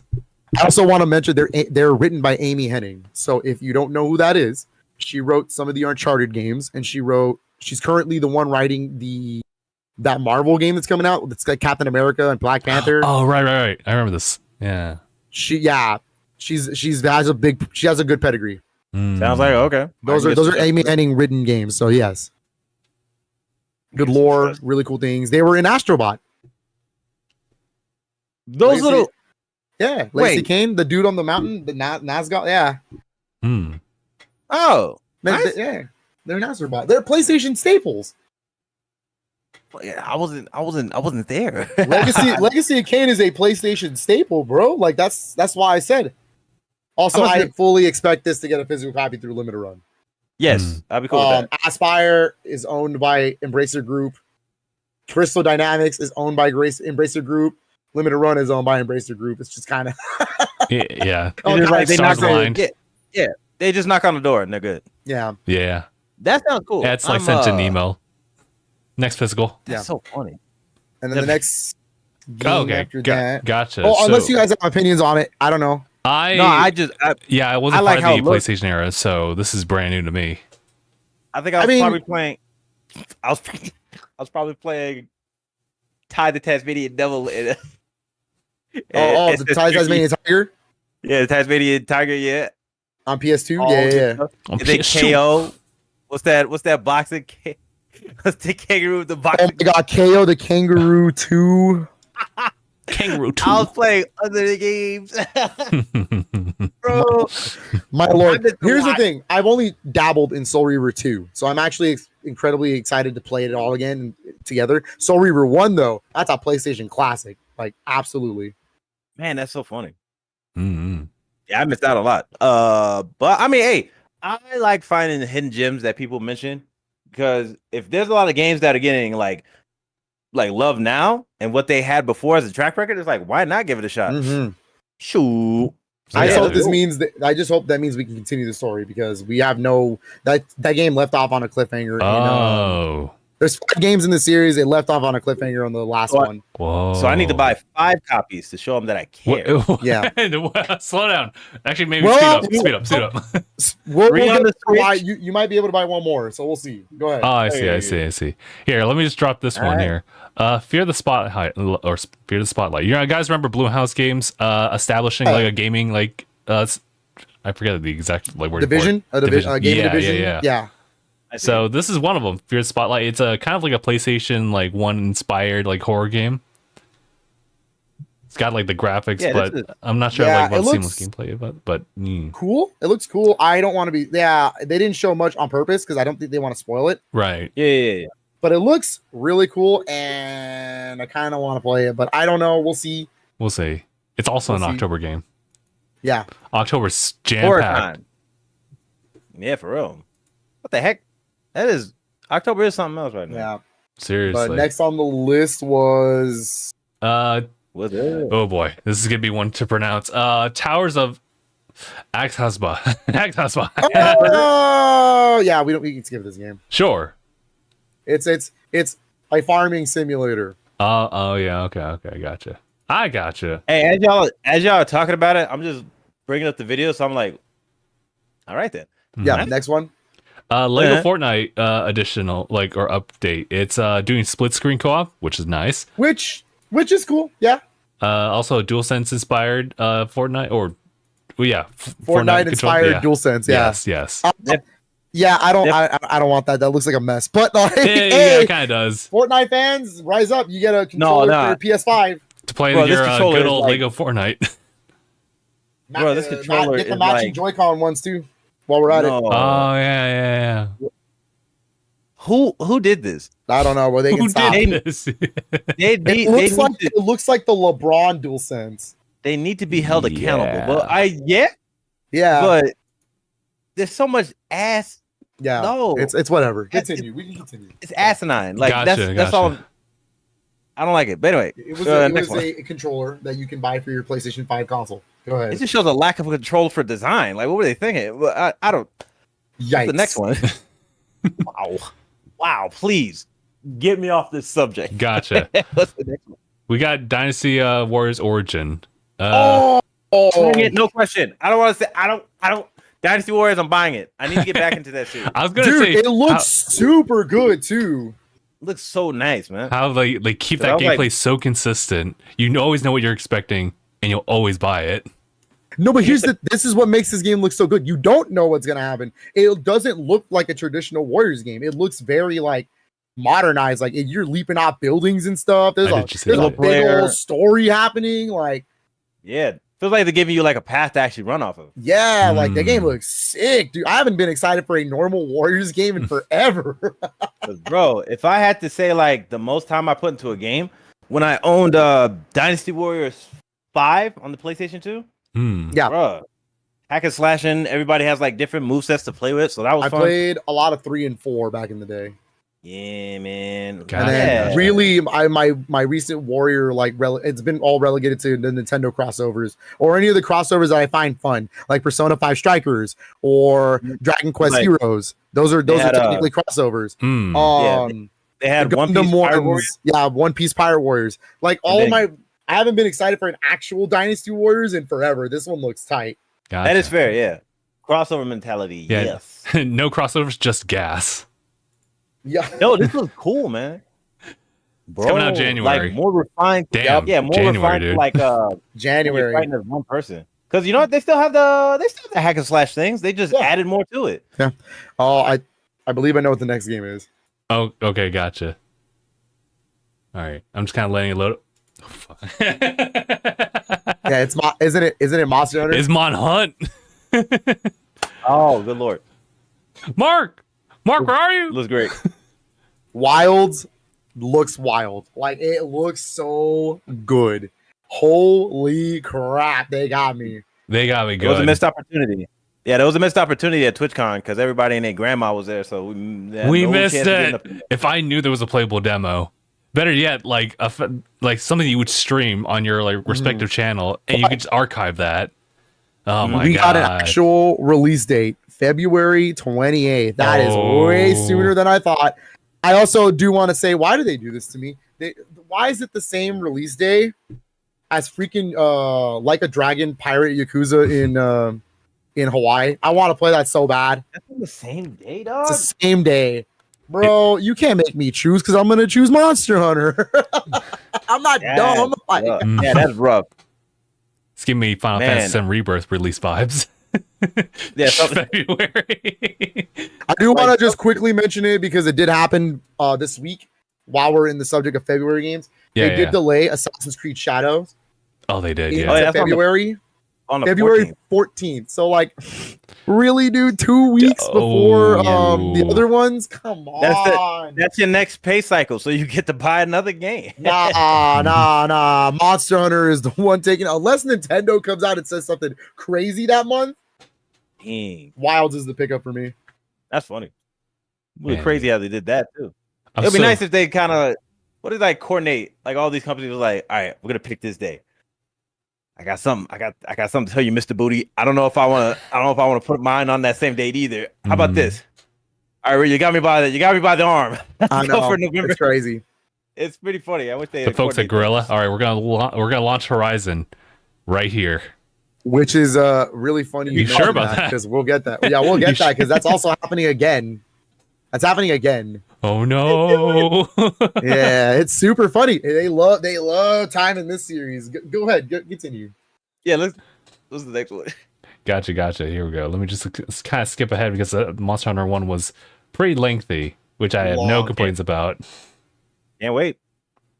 Oh, they even showed like the cover art and everything like that. Ooh. Yep. And of course, some pre-order bonuses as well. Mhm. Any save files you got for like Monster Hunter World, they got it over here too. And Rise, right, as well. I Or think is it Iceborne? yeah, Iceborne. It was Wait, Iceborne. Okay, that makes sense. Yeah. Oh, God. I didn't do Iceborne, but dang. Oh yeah, this was also when they Save announced World? the Capcom Online program, which didn't show anything, by the way. I'm sure. it What was did. that? It was pretty much like they're like, "Hey, I'm here, Tokyo Game Show." Capcom's been on a good one at Tokyo Game Show because they also just announced they're going to do a Phoenix or an Ace Attorney thing or like a presentation on the weekend, and then they had to tell everybody to keep their expectations in check because it's not what you think it is. And I'm like, so it's not Ace Attorney 7? Thanks. Mm. Thanks for nothing. Yeah, much appreciated. Oh, Yeah. you know what?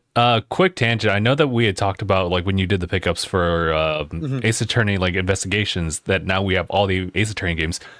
We totally forgot about Ace Attorney like versus Professor Layton. Do you know why? Do you know why I forgot that? I believe that's considered a Professor Layton game. It's not considered a Phoenix Wright game. Oh, because it's actually developed by Level 5, which is the developers for the Professor Layton series. And most of the gameplay is Professor Layton. It's basically all that game is the investigation parts is Professor Layton, where you're doing puzzles and stuff, and then you got to go to court as Phoenix Wright. I didn't do it, officer. I think considering that Lo-Fi is like doing that, then fair enough. Yeah. Also, it's published by Nintendo, so I don't think. That one's actually published by Nintendo. So yeah, so Nintendo has to do it. I've been trying to get a copy of it. It is expensive, so for sure. Oh boy, sorry, I just looked ahead now. So the next thing we got going on, it's Horizon. So it's both the talks about Lego Horizons, and then it was then later the actual announcement of the PlayStation 5 remastered version of Horizon Zero Dawn, the first game. Okay, let's start with Lego. That game looks fun. It looks cute. It looks like a Lego game. Like I don't know what else really too much to say about it. I like the idea that they're gonna have fun with it. Yeah, you know what I mean. Like I gotcha. It's goofy. It's goofy as all hell, and I love it. I can also the that. PlayStation costumes are funny. Ratchet in a Lego, it looks funny. The Sackboy one too. And the Sackboy one looks funny. Also, they have they also have the Ratchet one has Clank on his back as a backpack, and then Rivet has Kit. It's super funny. So mad.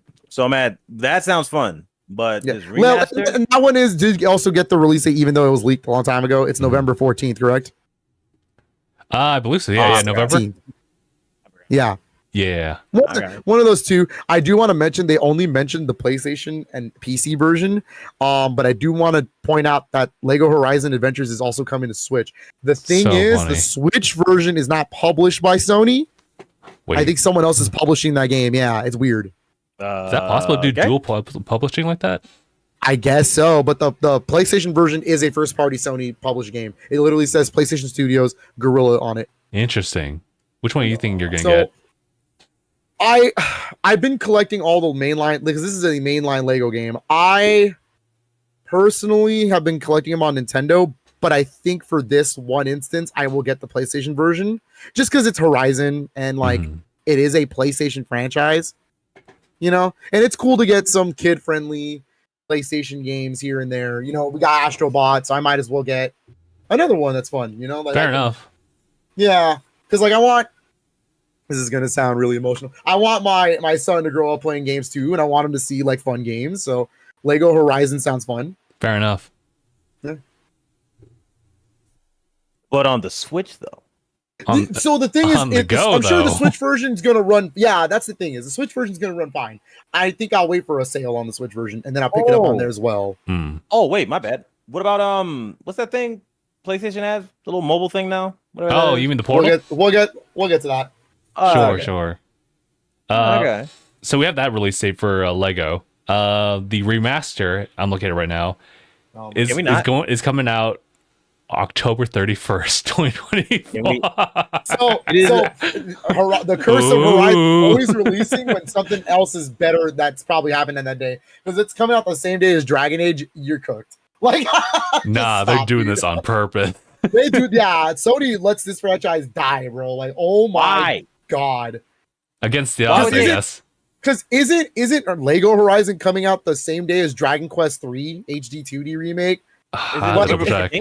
Sheesh. You're so cooked, dude. You're so cooked. Yeah, Lego Horizon's the 14th of November. I think that's the same day. I might be wrong. But the point is... Okay, look. Here's the thing. I said my piece on Horizon Remastered when we did the predictions, okay? I do think it is an unnecessary remaster. It really is. True, okay? True. The only saving grace I'm going to give this thing is that it is only a $10 upgrade if you own the game. So realistically, Okay, for $10, it's not the worst thing in the world. I really thought they were gonna be like, nope, this is one single version. You're screwed. You gotta buy it all over again. All right, if you own the disc, it's only a $10 upgrade. Okay. How much is it without it? Huh? How much is it without it? 50. 50? Which is technically $20 off a normal retail game. That's not too okay. bad. Hold on. I was about to say. Okay, wait. They're not All charging. Right. If your concern is that they're charging a full 70, they're not charging the full 70. It is a $50 game, like Last of Us Part 2 Remastered is. Oh, then okay. I won't be as far as I know, they're trying to get it on the same graphical fidelity as Horizon 2 Forbidden West. And that was the reason. It was the same thing with Last of Us. It's that, and they did new re-recordings of the cast. Oh, that's an interesting take. Yeah. Was it like people who probably couldn't? I think they're just trying to match the cast to the second game. I think really it's just to have an overall like. Yeah, a connection of like being okay. Okay, cohesive and all that mess. Okay. So do want to point out it wasn't announced here. It is getting a physical copy. It is a physical retail release. So you could just pay the $50 and get a PS5 disc that has everything on the disc. It does include the Frozen Wilds expansion. That's good. Oh, so okay, it's not as crazy. It's not as crazy as we had thought it was gonna be. I still don't get me wrong. I still think it's super unnecessary to remaster this game when you can play the PS4 version on PS5 at 60 frames. There's absolutely no reason for this. Yeah, that's weird. That being said, it's priced fairly. I think. I hope that doesn't get in the way of performance on the PlayStation 5 version. I wonder. Because that's some weird stuff going on when you actually have like talks about like, oh, if you play the PlayStation 4 version, then performance is like tight. Otherwise, it's kind of here and there on the 5 version. So that's my only thing. Otherwise, that's fair that it is only like a $10 increase if you already have a copy, or if you just want to like be like cost efficient about like getting like Horizon. Yeah, because I think they did this with Last of Us Part 2 as well. It was only a $10 upgrade. Pretty much, yeah. I see. You know, for as much crap as I give these remasters, I mean, $10 upgrade really isn't the worst thing in the world. I don't personally go into them. You know, I have them. I want the remastered discs. I'm gonna be upfront with you. I do think having a physical copy of Horizon Remastered sounds cool.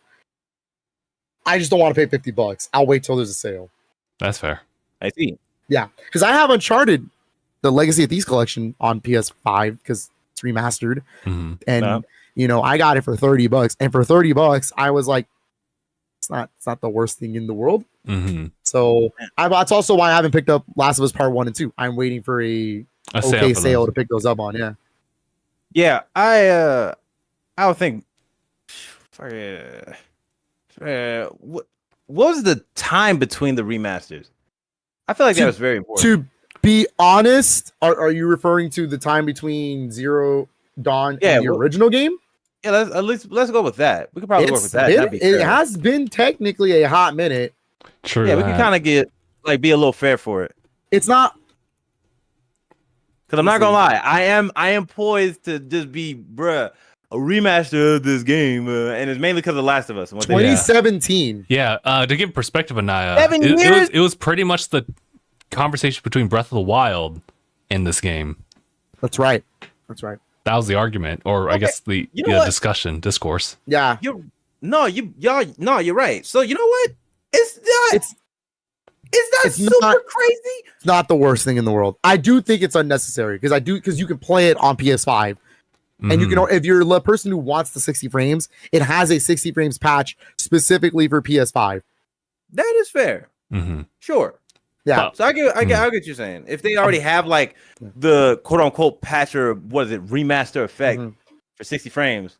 Sure. If you wanna dog on Sony, I'm already ready to do that. If you want a dog on Sony for remaster, I'll give you one good one. They actually bumped the price of the PS4 version digitally from $20 to $40 because of this. I see. I see. They actually, you can go on the store right now. It used to be just $20 to get this game, but because people found out that we can just get it for $10 extra, they were buying it for $20, getting the $10 upgrade, for $30. So they were like, "Oh no, we got to make sure we price match this." So now dude, it's a $40 download now, and then you pay the $10 when the remaster comes out to make it the 50. I'm so tired Damn of it, these. you got dudes. Like, me. what are they on? What? Ladies and okay. gentlemen, if you actually want to buy this remaster for dirt cheap, I got you. Okay, all right. Okay. Let me pull it up right now. I just thought for a little You don't need the complete edition. You can just get a regular disc. Okay. Guys, I got one in front of me on eBay for less than $10 free shipping. Just do that. Get the game, $10. Boom, you got a remaster. God Bro, damn. Just saying. Just saying. Gaming on the budget. Here, another score for physical copies. It's absurd. I don't know what they're smoking, but Sony's just gonna. I wonder who's like the guy who's like calling the shots. I wonder what he does every day. Herman Holtz. Does he just like sit in a tanning booth where like his brain gets fried? Does he do galaxy gas? What's the new thing that the kids are doing? Like there's something. Like, I don't know. Like no, don't do that. Don't do that. Don't mention that. Can't be that out of touch. Like I don't know, man. Anyways, I don't know, man. What's the next on the list? Because I think we said our Horizon. Fair I'm enough. so bad. Okay. Ibram, if you're in the chat, listen well. We have an update for Stellar Blade. It includes photo mode. There was later on some like updates. You said it wrong. It's Gooner mode. This is Gooner hour. Yeah, it's Gooner. It's the Gooner hour. Yeah. Oh my goodness. Gooners rise up. Gooners rise up because. Wait. Why would you start that update with photo mode? I would I would just assume that there was just. I was just like, bruh, as much as I love me some Yitties, I'm cool. I don't need this. I don't know what they're gonna do. Is it gonna be fun gameplay? Am I gonna be able to beat up people as 2B? Maybe I might play. No. We'll get there. That's not the update. The update is the legitimate photo mode. It's only if you think like that. Well, I guess I do because that's the first thing I thought of when it showed up. I was like, oh no. Oh man, wow! Look at the lighting on no different when it comes to Mark whenever booty. I bring up Atelier. Dog, you just get the booty cheeks in the perfect lighting. Like what? Why? I don't know. All right, let me go down. Like, all right, so I already like talked about photo mode. They also talked about like the actual like soundtrack now available on all streaming platforms, which I've been trying to like listen to them and then like add them retroactively onto the stream playlist. It's pretty good so far. It's pretty good, and there's a lot of it. Let me see it. And then there was the DLC for Nier Automata, which features Doopy as like an alternative costume. It seems. It actually it seems like it's a whole area based on because where that shot ends is Nier Automata. Oh, so I think it's more than just the costume. I think it's an actual expansion to the game. It's just based in Nier. Gotcha. It does look cool though. That's why it does look really cool. I just need to play Stellar Blade. I have it installed, sitting on my PS5. I just need to play it. I'm just waiting for the sale. I'm waiting for the Gooner mode. I knew it. That's the entire game. What are you lying to us for? What do you mean? Oh, you mean the hard? If you want to be like if you play a hard mode, not only will the game be hard, you'll be having an issue. We're playing a hard mode, all right. It's like we're going rock solid, like bruh, like solid 60 frames. Hell yeah, boy. No, that clip of the Wii menu makes my rock hard. Whoa, what the crazy. Oh, dog. Okay. Yeah, okay, keep going. Okay. We're done. PlayStation Plus hour over. Monthly games. PlayStation Plus. Oh yeah. W2K24, Dead Space, and Doki Doki Literature Club. So I don't care about WWE, but the other two are actually kind of cool. You know, these are the essential, like normal. It's for the essential tier, so this is for everybody. And I think that's cool. Those are two games I would add to my library. Sure, screw it. I forgot. And it's Dead Space remake too, huh? It's Dead Space remake. Yeah, it's a remake. It's very nice. I usually recommend when people do the little online plan or whatever, just go for the annual one.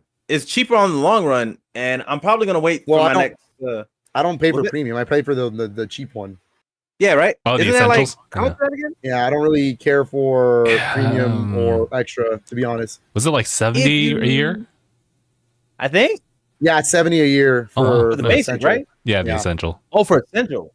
That's what the basic is. Yeah, Oh, duh. the tiers is essential, extra, premium. Wait, hold on. How Extra much is is it? basically Game Pass. Oh. I mean, I might do that one because I have essential, but Extra is basically Game Pass. Premium is everything that extra and essential include, and then it includes all the retro games on top of that. Yeah. oh, In fact, speaking of that, they also announced 2 games that are going to show up on the catalog: Legacy of Kain and Dino Crisis. So, really quick, Dino just so we Crisis. can breeze through them. Legacy of Kain Blood Omen is the Hmm. original first Legacy of Kain. That's Soul Reaver is the second game. So Oh. if you want to play this game chronologically, you can wait for the PS1 version to drop. This is not the same kind of game though. This is actually a top-down action RPG. It's still very good. It's still a PlayStation staple in my opinion. And yeah, it's really cool. And I cannot believe we are in the year 2024 and they mentioned Dino Crisis. That's crazy. That's crazy, bro. Mhm. Nah. I'm gonna Now- give it a shot. I don't pay for premium. I actually like to just buy the games because I don't really care for every single game on the classics collection. Hmm. Mm. And they're only $10 a piece anyway, so I'm like, whatever. Fair enough. And if I own them already on PS3, they're free, so it doesn't matter.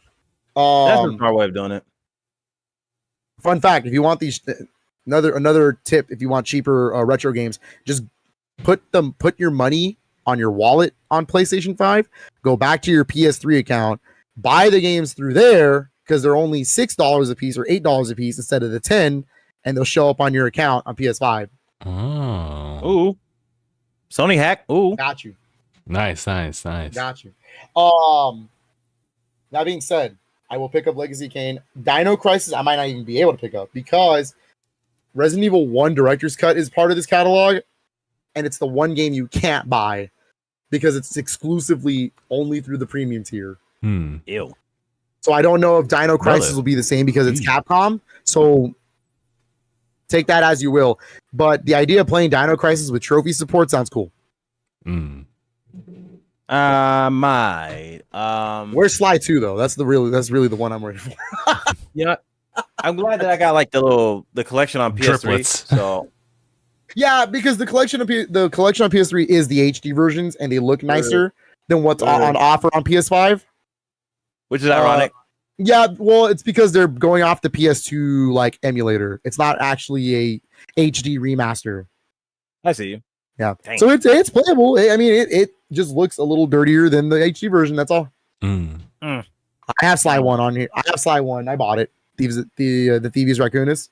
Yeah, Hmm. I remember seeing that, and I was like, man, I might have And to do that. it's got its own separate trophy list that is separate from the HD collection. So Oh, then that's a nice little tag, I guess. Yeah. Uh, I recently just purchased Daxter for PSP, and I purchased Jack and Daxter: The Lost Frontier. I did it. I bought it, but I want to platinum them because I have the platinums for Jack 1 to 3, and I want the platinums for the whole Jack and Daxter series. So I want to win. I Yeah. get it. The Mhm. whole bro. Tell me how I the don't experience- want for Jack X. Hell no, that's impossible. I was gonna say, tell me how the experience is getting them new trophy systems in Lost Frontier. That I will sounds, let you know how that goes. I haven't started. I'm playing through Daxter first because I love that game. That's like one of my favorite PSP games. That's funny. That's super nice though. Yeah. Hmm. But I like the retro stuff so far. I like to just buy the ones I want. Well, So Yeah. new retro stuff, I'm in. I'm in for that. bro, are we like done? What's that? Almost. Almost. I was gonna We got let you two all more know, things. In the extras category, they're adding Last of Us I Part had 1. 3 more things. You're right. Yeah, it's the only thing I have to say about that is what a time. Game Pass can guarantee you first party games, but like extra doesn't guarantee you first party games is weird. You know what I mean? Like, okay. Sony Like why are we barely putting The Last of Us Part 1 on extra? That's so weird. Hmm. But continue. I'm I'm forgetting the actual like naming like collection of like the PlayStation 5s. They had like introduced 3 like new like colorways. It's just part of the Chroma collection. That's the same as the other ones. Okay. Just new colors for it. Yeah, so three new DualSense colors and 3 new covers. The covers are strictly for the Slims, though. They are not for the. Oh yeah, the that's original. right. It's kind of like in mid. Gotcha. Yeah. But the DualSense controllers is the white, the teal, the teal, and the what's the other one? What green was that? No, was that green teal? was the teal one. Oh, okay. Yeah. Oh, blue. It's like a blue one. Yeah. Yeah. I forget the actual naming of They that look one. cool. I kind of want the teal one. I'm not gonna lie to you. Hold on. They got you. Was there a But you strong actually difference? can't. There wasn't a real strong difference with like base PS5 to PS5 Slim, right? Like a capacity it's thing? smaller. No, capacity wise, no, but it's smaller. Yeah. Really? Yeah, barely, but it's smaller. Because I was like, I would have figured that, like, of course, My understanding, the Pro actually matches the original PS5. Yeah, as far as the Inside? height. Yeah. Oh, actually, full size too. All right. Yeah. No, I think it's the same slimness of the new model, but it's the height is the same as the base. Truly Seto Kaiba. Yeah. Yeah. It looks like a binder. That's what it looks like. It just looks like a folder. And then they ended the show, correct? No. They had a With couple one more announcement. Yeah, a couple What new was the next things. I'll go ahead and glaze over this real quick. They had another. Hi, I'm Mark Cerny. Oh yeah. And I'm here to you're reintroduce right. you to the PlayStation 5 Pro in case you didn't check out the technical demonstration. We also had some new stuff. Is he the jerk that's been doing all these dumb decisions? Whoa! Don't disrespect Mark Cerny like that. Hold on, slow down. I don't know, man. Mark Cerny is actually important for PlayStation history. He's the one who basically funded and helped with Crash Bandicoot and Spyro back in those days. And then he also was the one that got Sony to agree to buy out Naughty Dog and Insomniac. Well, not Insomniac, but Naughty Dog back on PS2. And he's basically the one who helps create with like Jack and Daxter. He's a big name in PlayStation. Ooh, let me check my privilege. Something like that. But he ended up being promoted to like console architect. So yes, he is the creator, one of the big creators of the PS5 Pro. Yes. Oh, wait a minute. So he's not even the guy who does like those crazy CEO decisions. Never mind. No. Nah. We like this guy. We like this guy here. He's good. But I only glaze over the games that were new that they talked about because they basically this entire like skit was to show new games running on PS5 Pro, and it was like Final Fantasy 7 Rebirth, Gran Turismo 7. You already knew that. The big two that they announced was Rise of the Ronin and Metal Gear Solid Delta Snake Eater. That was the big one. That's cool. So when that game does release, it will have PS5 Pro compatibility. I will be looking at my budget. Very nice. I want it. That was good. Yeah. But there's a lot of memes of Ocelot. Yeah, it was because the new trailer. Yeah. I can't do the face, but yeah. 6 bullets is all I need. Anyways, and then we have the final one. But and then we'll talk about the PlayStation 5 later. The last one was Ghost of ended the show on it. Yeah, Ghost of Yote. I'm a hater. Wait, what's going on? What's going on? That's why I ask myself every day when I see people complain about this game. Yeah. I don't get it. I don't get it. Hold on. Where's it at? I'm not. Was it the girl comment? Yeah, was it the female protagonist? Dog. I cannot believe we actually got that prediction right. Because we said it in our predictions. We were like Ghost of Tsushima sequel. Oh, where? And we were like, nah, no way. Nah. Glazed over it. We just mentioned it. No shot in hell. They gave me a reason to carry my PlayStation in 2025. So there's that. Fair enough. Oh, man. They gave me a reason. Well, other than the fact that Death Stranding 2 is also 2025, but True. They gave me a reason because Ghost of Yote, is that how you pronounce it? That's how I'm pronouncing it as. Okay. That is not exactly what I thought this series was gonna do. I love that idea. I love the fact that the ghost isn't exactly just in Tsushima. It doesn't have to be one specific era and spot in Japan. It could be different ghosts through different eras. So it's an anthology, and I love that idea. It's more like what is it? This is not gonna be anybody related to the previous game because to be honest, I was looking at that. I haven't finished Ghost of Tsushima. Well, we don't know. We don't know if it's gonna be related. Yeah. Because to be honest, maybe it could work either way. I'm gonna have to finish Ghost of Tsushima because I was playing it and then I forgot what else happened. Maybe Tekken happened. I don't know. But it was. If it's not anybody related to the first game, then that's fine too. Because like the concept of the ghost is just somebody who's kind of straying off a path and becoming like different from whatever principle that they set out for before. Super cool. So it's like, man, I'm into it. I like it. And also that gives you an excuse to have a new area. It doesn't have to be Tsushima. It could be somewhere else. Like that's cool. I like that. I love this idea for this series. Because that's not what I was expecting. I was really expecting Ghost of Tsushima 2. So they got me. Oh, hold on. How about this? As far as like what you'd expect the sequel to follow through with, since this character may not have the same plot line like the first one, like would they probably have like what kind of like gameplay, kind of like mechanics? Because they'll have to base it off of like well, it's set 400 years after Ghost of Tsushima, so 400, it's a huge jump. Dang, if I have to think then. Nah, they just got to give like a different technique that you get to use as far as like like like Shinobi or whatever other nonsense that they had before. She's got she's got two swords too. Yeah, so she might be doing some pirate stuff. Yeah, maybe that's who the enemy is. That'd be cool. Well, we don't know, but I am excited that Sucker Punch is giving us a new Ghost game. I love it. Ghost of Tsushima is like a top 3 PlayStation 4 game for me. I think so. If I had to categorize where Ghost of Tsushima lands, it's probably like it's up there. I have to check what I actually love on PS4, but yes, it's top 5 for sure. Yeah. For sure. You got to put a Sly Cooper reference in one of those games. I think the first one does have one. Where? I don't know. I don't remember where, but it's got one. It also has an Infamous reference, I think. Infamous. I think maybe I remember that one. Either way, the point is it's good. You gotta I can't wait. It gave me honestly, I kind of want to buy Ghost of Tsushima Director's Cut. The PS5 physical disc.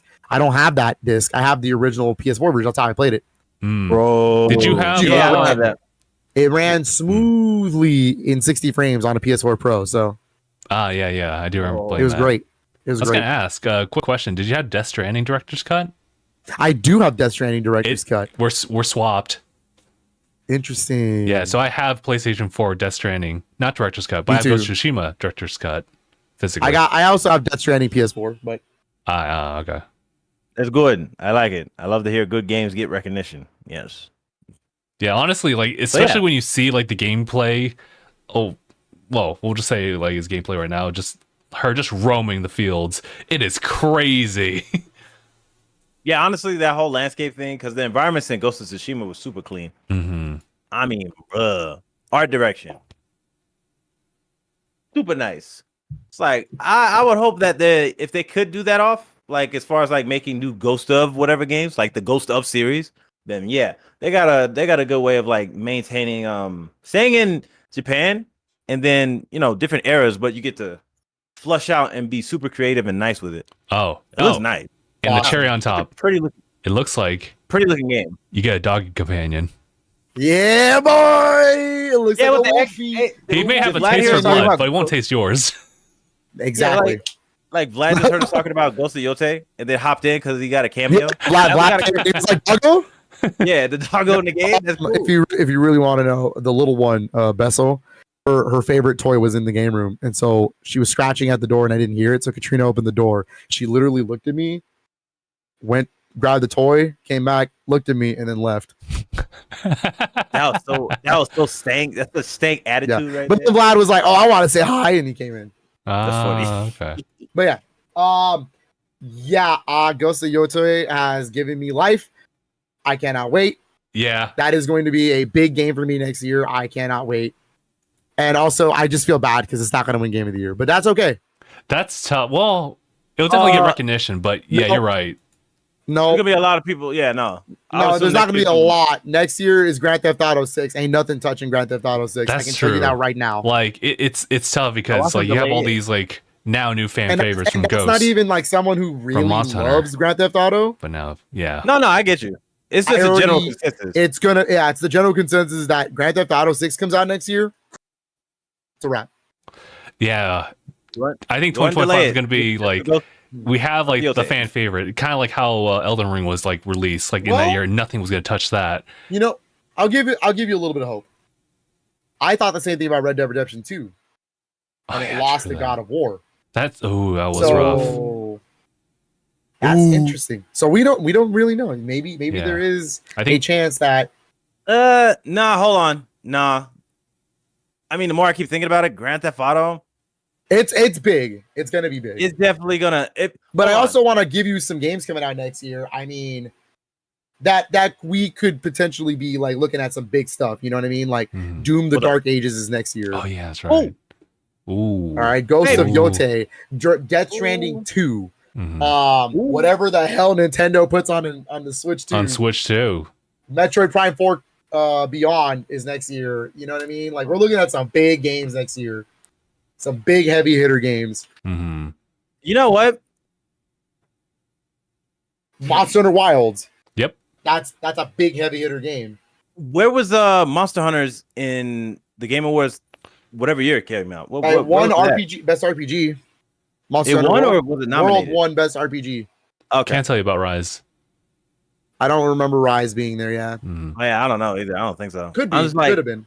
If I were to think about like Game of the Year nominees, at least some of those names do sound like not. Well, I mean, of course, we don't know what Switch 2 is going to do, but at least those sound like nominees that you gave. But yeah, Ghost of Yote. I that's a new game. I can't wait. I love anything Sucker Punch does. So like they literally have never failed. So they got the. They never have. Yeah. Not a single game has been bad from them. So I'm excited. Every swing. Yep. But yeah, I think we can kind of transition over to the pre-order stuff that happened because it was pretty much like this was the week for State of Play, but also the pre-orders. Well, overall, what did you think about the State of Play? Oh, personally, I think I'm kind of like around a 7 and 8 out of 10. Okay. As much as I gushed about a lot of the things that I loved in it, because there's a lot of me games, right? Mm-hmm. Lunar, Astro Bot DLC, Legacy of Kain, Ghost of Yote. Like those are bangers, dude. Man. But I think overall it's kind of a 7, more it's just towards a 6 for me. I really don't. If I look at it critically, Lunar and Legacy of Kain are games I'm playing on the Switch. So you want to do things that sell you on Sony stuff, yep. Nice. Exactly. Honestly, I think I was at work when it happened, so I was trying to catch what I could. Sheesh. If we had to say objectively, I guess kind of low, but like I was kind of just. Yeah, go ahead. I will say there are games that look good next year, right? Like Hell's Us looks kind of cool. Like Midnight Walk piqued my interest. Like, there are cool things in there. I just overall was like, oh, I don't know what I was expecting. Ghost of Yote definitely saved that show. Like that, Ghost of Yote was like carrying the whole show for sure. Because it wasn't Horizon Remastered. I'll tell you what. I'll tell you that. Nah. It's carrying a lot of water though, but not in a good way. But all this show, the show did what it had to do for me. Give me a reason to care about my PS5 next year.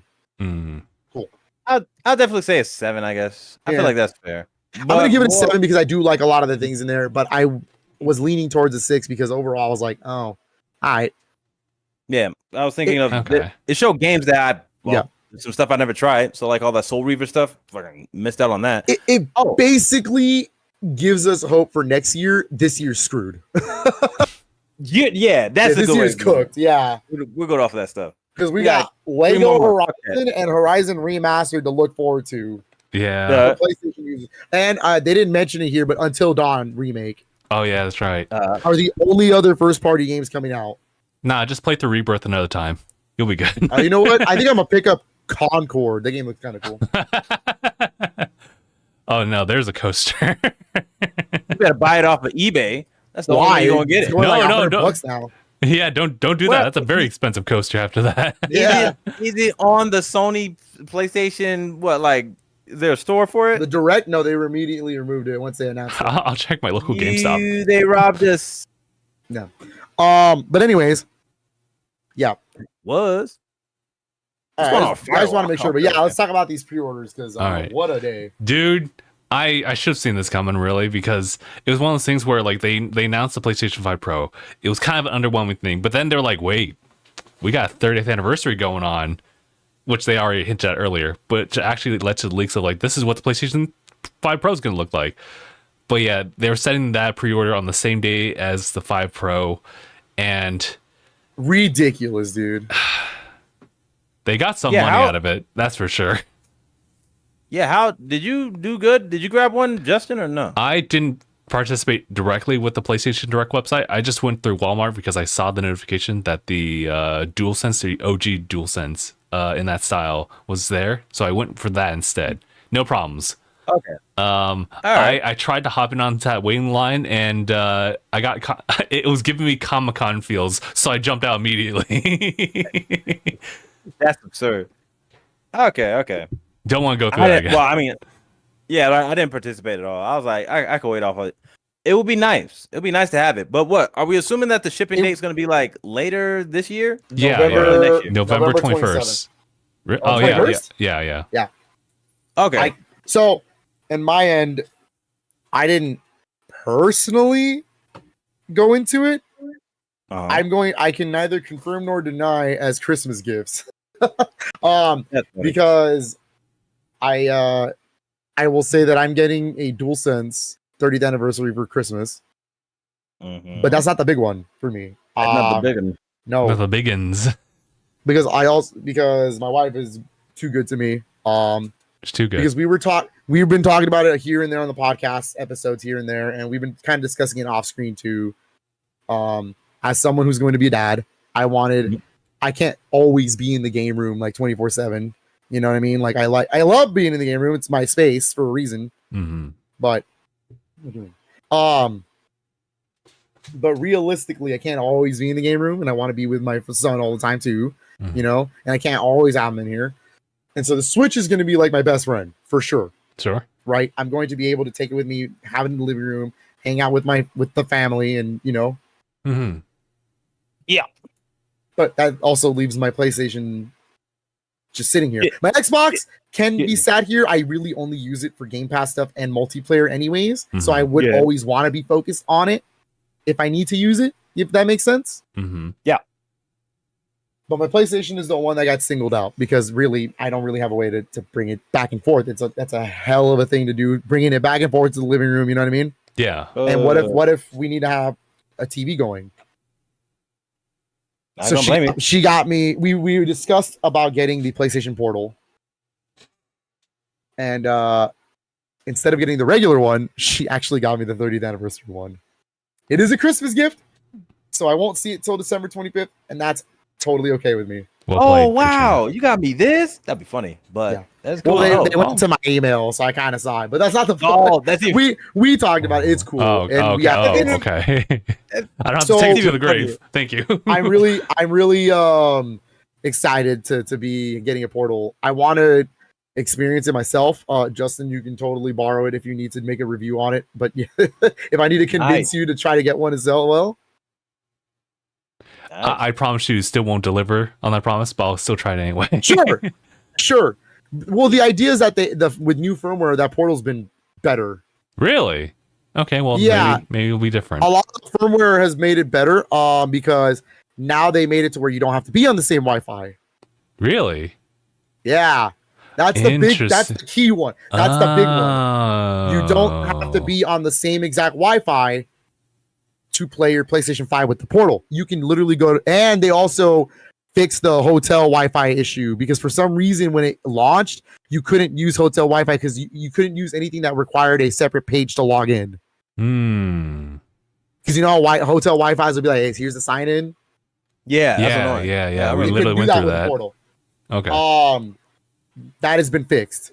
So the people have been taking their portal with them to around the world Mhm. and using it. And so as long as you have decent connection both ways, it kind of runs fine.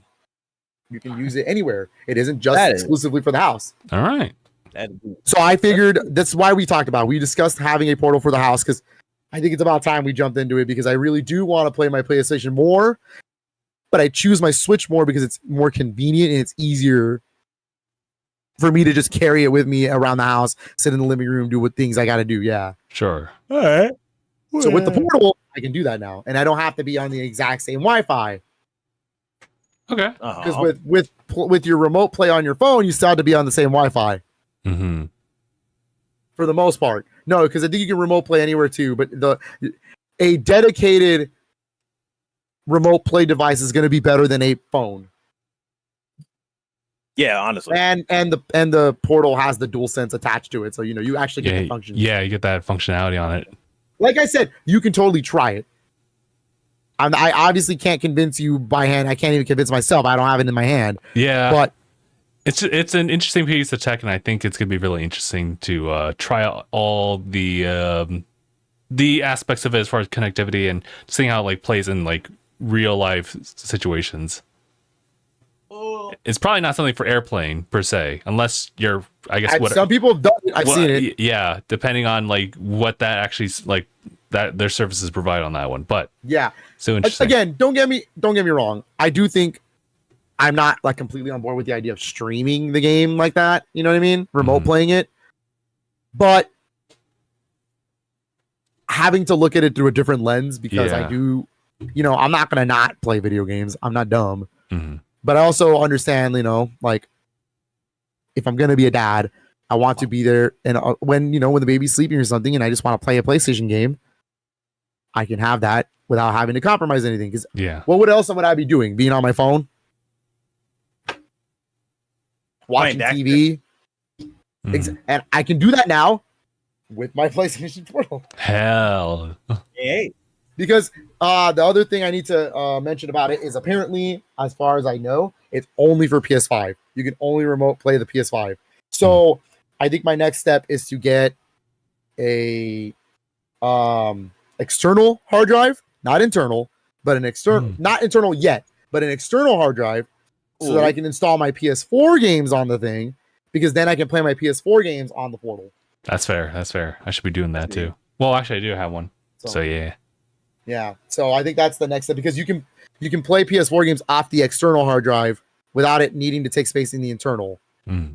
The internal can be strictly made for only PS5 games. Yeah. Oh, you kinda know how- what? It's kind of like how Xbox does it. Yeah. And it actually, doesn't have exactly. to be Sony theme, right? I think Huh? they did that. Like where you have your external hard drive, it doesn't have to be a Sony. doesn't have to be based- branded. No, No. it doesn't have to be branded. Cool with me, because Yeah. that would be. Well, if I get anything bigger than a 2 terabyte, I'm already exceeding what I have on my PS4. So Hmm. oh, yeah. my PS4 internal has a 2 terabyte. Wait, what's the PS5 again? Is it less than a 1 terabyte? terabyte. It's 1 terabyte, Is it? but you also consider the software takes up a little bit. Yeah. Yeah, I was gonna say it's kind of like I mean- when you're on your computer. To play Astro Bot, I had to uninstall Remake or Final Fantasy 7 Remake, not Rebirth. Haven't done it yet. The Okay. demo? No, man, the the Rebirth. game. I mean, that was my No, case and I. Rebirth Yeah, no, is still I'll on there. definitely- Rebirth is still on there. I will say, buddy.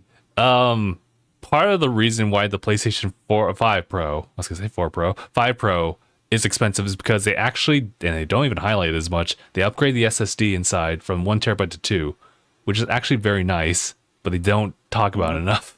Yeah, they don't mention that too much. They actually little do weird. give you an extra terabyte. Which is very nice. I was thinking like a little weird. Peso.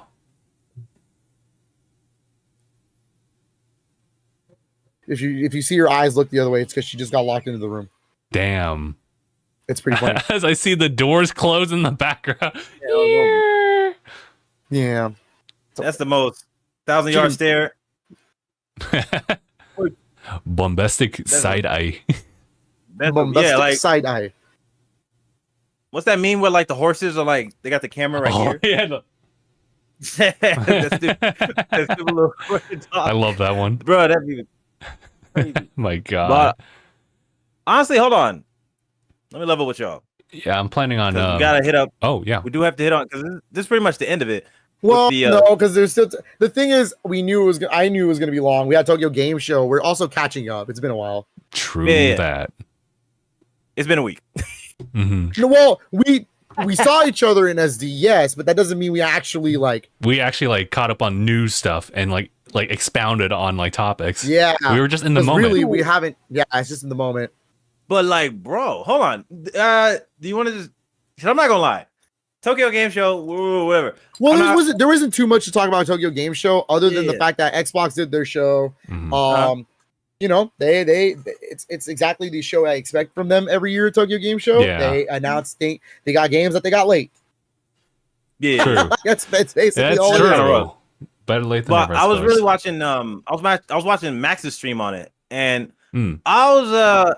It's not like there wasn't anything interesting, but nothing I really want to harp on. Like, of course, like what Sure. SNK.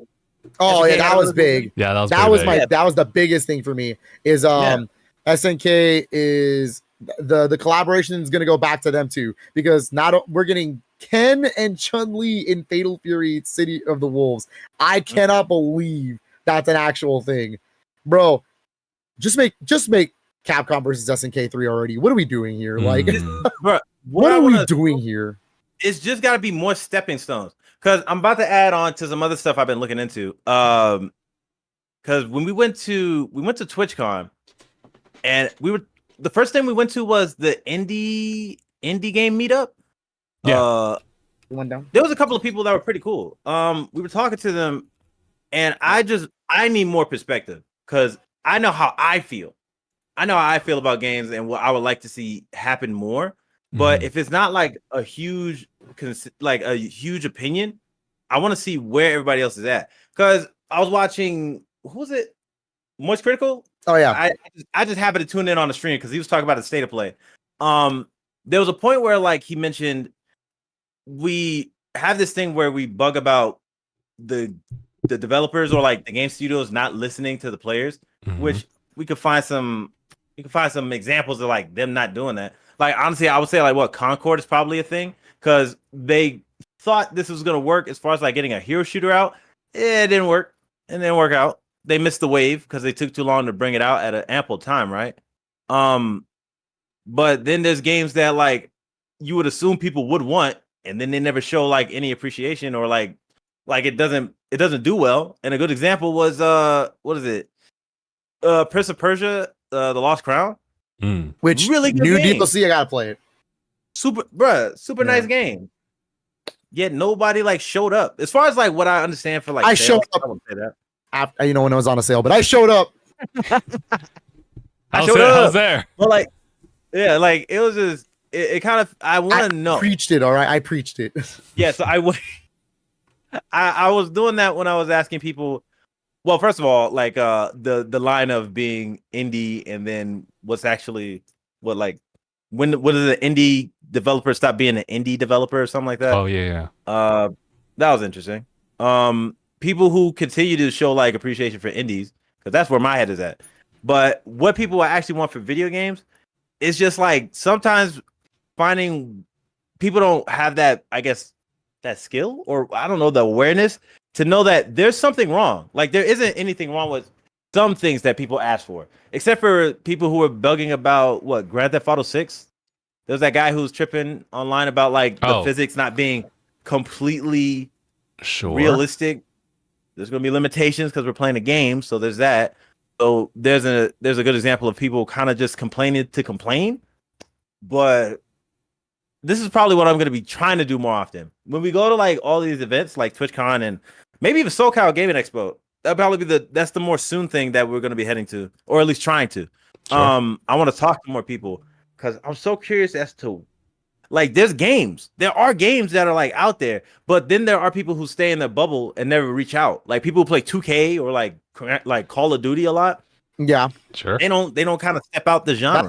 that's actually the group of people I play Xbox with. Is mostly people who just play Call of Duty, and we're playing Yeah. Rainbow Six, but that's I caught that vibe. Yeah. Yeah. And more or less, it isn't. not all of them, but Yeah, like right? for the majority. Some some of them like to expand to certain things. But for the most part, the multiplayer stuff that we play is the one single thing, and that's it. Which I guess is fair. Sure, other things, people play for sure. Like I can't just say, oh, it's only Call of Duty. I have a homie that loves Zelda. He'll play Zelda games. Another friend of mine also collects games like me, so he plays a lot of games. Like, yeah, there's a good demographic of people that at least we hang out with. We hang out with people who have like a good mix of both. Yeah. But for the majority multiplayer stuff, it's the same game. Like, let's be honest. Yeah. So what I wanted to also tie in, because since we were talking about state of play and the Astro Bot thing, the fact that they saw all those characters at the deserted planet of all the IPs, they saw it as a Sony graveyard. Now it's possible. I would hope it's possible, but it just depends on what people want. I wouldn't call it a Sony graveyard. It was cool. Yeah. It's cool. It's fun history. Yeah. Like I would assume that's the pessimistic way of looking at it. Yeah. I mean, but then this is what I want to like assume if we get like I guess a better perspective on what people want, all these titles could be like they could be brought up again. Like what you were just talking about, Soul Reaver. Like it's a staple of PlayStation, and that was getting PlayStation 1, right? We're getting a remastered collection, so they'll be introduced to more people who never knew about this. I just hope people buy it, or if there's a way of like giving them enough buzz when they do show up, and then we get to play them on these consoles. There's a way that people could say that all those IPs we saw in Astro Bot have a chance of being like brought up or just like revitalized, remastered, whatever word you say. That way we can have some kind of thing bumping the industry a little bit more. Just don't take like 7 years to make it. Yeah. So I'm also not a person who thinks like we need a remake or remaster for everything. If you just port the game as is, sure. It just makes it more accessible, Yeah, and then there's more money involved there even as well. It's less money involved because technically you don't really have to do much support. No, like us like spending money. Like, That's why I thought, because when they announced I'll use Soul Reaver again as an example. When they announced Legacy of Kain Soul Reaver 1 and 2 remastered, I was like, oh, that's cool, but it's only the Soul Reaver games. Where's the Blood Omen games? And I forgot the fifth game's name. Wait, what? Leo and Kain, right? No. Legacy. No. Kain is the vampire. You're thinking of Raziel. Raziel? That's the main like character, Soul Reaver. That's what it is. No. There's a fifth game where you get to play as both. But anyways, the point is, I was like, where's the Blood Omen games? That's kind of weird because Blood Omen's also an important part of the story. And I was like, okay. Interesting, weird thing to do. Maybe it's just because they need to gauge interest, and the Soul Reaver games are the ones that are critically acclaimed. Yeah, they just need something that they could like base off and have like more confidence in. Because I also said when they released Tomb Raider 1 to 3, I was like, okay, but where's Last Revelation? That's the fourth game. That's also on PS1. Why didn't they remaster that one? That's kind of a weird choice. Like, yeah, I don't know. There's just some weird stuff they need more confidence in. These I'll say the bigwigs are really stingy. That's how I see it. They're just super stingy with it. Because I'm like, I wonder what counts for a game to be a success in their eyes. Did y'all hear about that with Final Fantasy? Apparently, I'm gonna see if I can find it again. Apparently, their sales didn't do as well as they wanted. Yeah, but did it do well in general? Is my question. Like, did it do well enough as far as like warranting that this game got like good buzz, good reception? And then like on like, didn't have to break even for whatever they spent on it. Did it do well enough? I just wonder what their standard is compared to like what would be, I don't know, sustainable. I don't know. I really don't know where their head's at. From what I understand on like just social media in general, people understand that it seems like there's a high expectation from Square for their games, almost like unnaturally like unfair. Yeah, it is a little unfair for Square in particular because like I don't see Fantasian being the million seller. You know what I mean? Like that's not it's unrealistic. Yeah, right. But I think they also attributed a lot of their losses, or I guess like not meeting that like high number, because of the console exclusivity with PlayStation. That's why they're deciding to open out a little bit more. There's buddies. They did the handshake with Xbox. Yeah, but what worries me in that department is I had to stop Zelda because of this. Hold on. What worries me? Lock in. What just really quick because I'm about to hit 3 hours. Okay. Yeah, you're right. And but I just want to say what worries me in that particular category is they're going to expand to more consoles, but they're also going to want more sales because of that. It's not just simply you make sales, right? Marketing wise, like you predict sales based on the console exclusivity. What is it releasing on? What's the market? What's the platform? Right? So them saying they didn't make expectations on 7 Remake and 7 Rebirth. Or Remake was the expectations. Rebirth was the one that didn't make it. And 16. Yeah. It's like, oh, okay. What were you expecting? It's literally PS5 only when not many people have upgraded to PS5 yet, and you're asking them to buy RPGs. Dog, bruh. I feel like people keep missing out on like. Get it? Not everything can be the Persona 5 like story. I get it. Mm-hmm. Oh shit. Because Persona 5 is like a top 5 best-selling PS4 game of all time. I get it, bruh. I'm just bugging that like people don't. Yeah, not everybody has a PS5. PS5. It's weird. I swear that I'm not gonna lie. The more out of touch I see that the big wigs have, it's just, of course, more people just seen as like the numbers, right? Mm-hmm. But at least be realistic about the scenario that you're asking for. It's like, wow, I didn't do as well as I wanted. I wonder why. I really wonder why. Because they couldn't play the thing that they need in order to enjoy the product that you made. That's like a catch-22, bucko. Like you can't use a flashlight without batteries. Like how you going? That doesn't work that way. So I was just really thinking their demand is so weird, and it's like, come on, like what are we by smoking? the end of 2023, they've only sold 21 million units of PS5. Of PS5. 2023? Just PS5, yeah, 21 million units. Okay. Shoot, what was the project? What was about? What was their projected What's the amount? Well, they did sell 8.2 million in the year of 2023, so that's pretty good. But the point is, like, in general, man, in the 3rd year that this console's been out, it's only done 21 million units. Is that also accounting for like issues with production, given the time frame? Of course. Okay. Of course. Launching a game during the pandemic or a console during the pandemic was a smart choice. I feel it. Good choice. Okay. Really, fantastic. I mean, I don't work for Sony. I don't know. Yeah. I think that's just like, isn't it kind of crazy? Sometimes I think, man, the Switch OLED was a weird choice to do, right? Because like, why would you only enhance very specific things? And then when you realize this whole full story that it could have been a Switch Pro, but they saved it for later, and they basically saved those pieces for the next console because they knew like the pandemic was like the production was already being bad right before the pandemic. Mm-hmm. Yeah. It's kind of a smart choice on their end. Mm-hmm. It is a weird product. It's a very niche product, but I get it. It's kind of crazy if you just see somebody and like who can't go outside, who revolves around things that need to be sent from people being outside, and they're kind of like, why aren't they buying anything?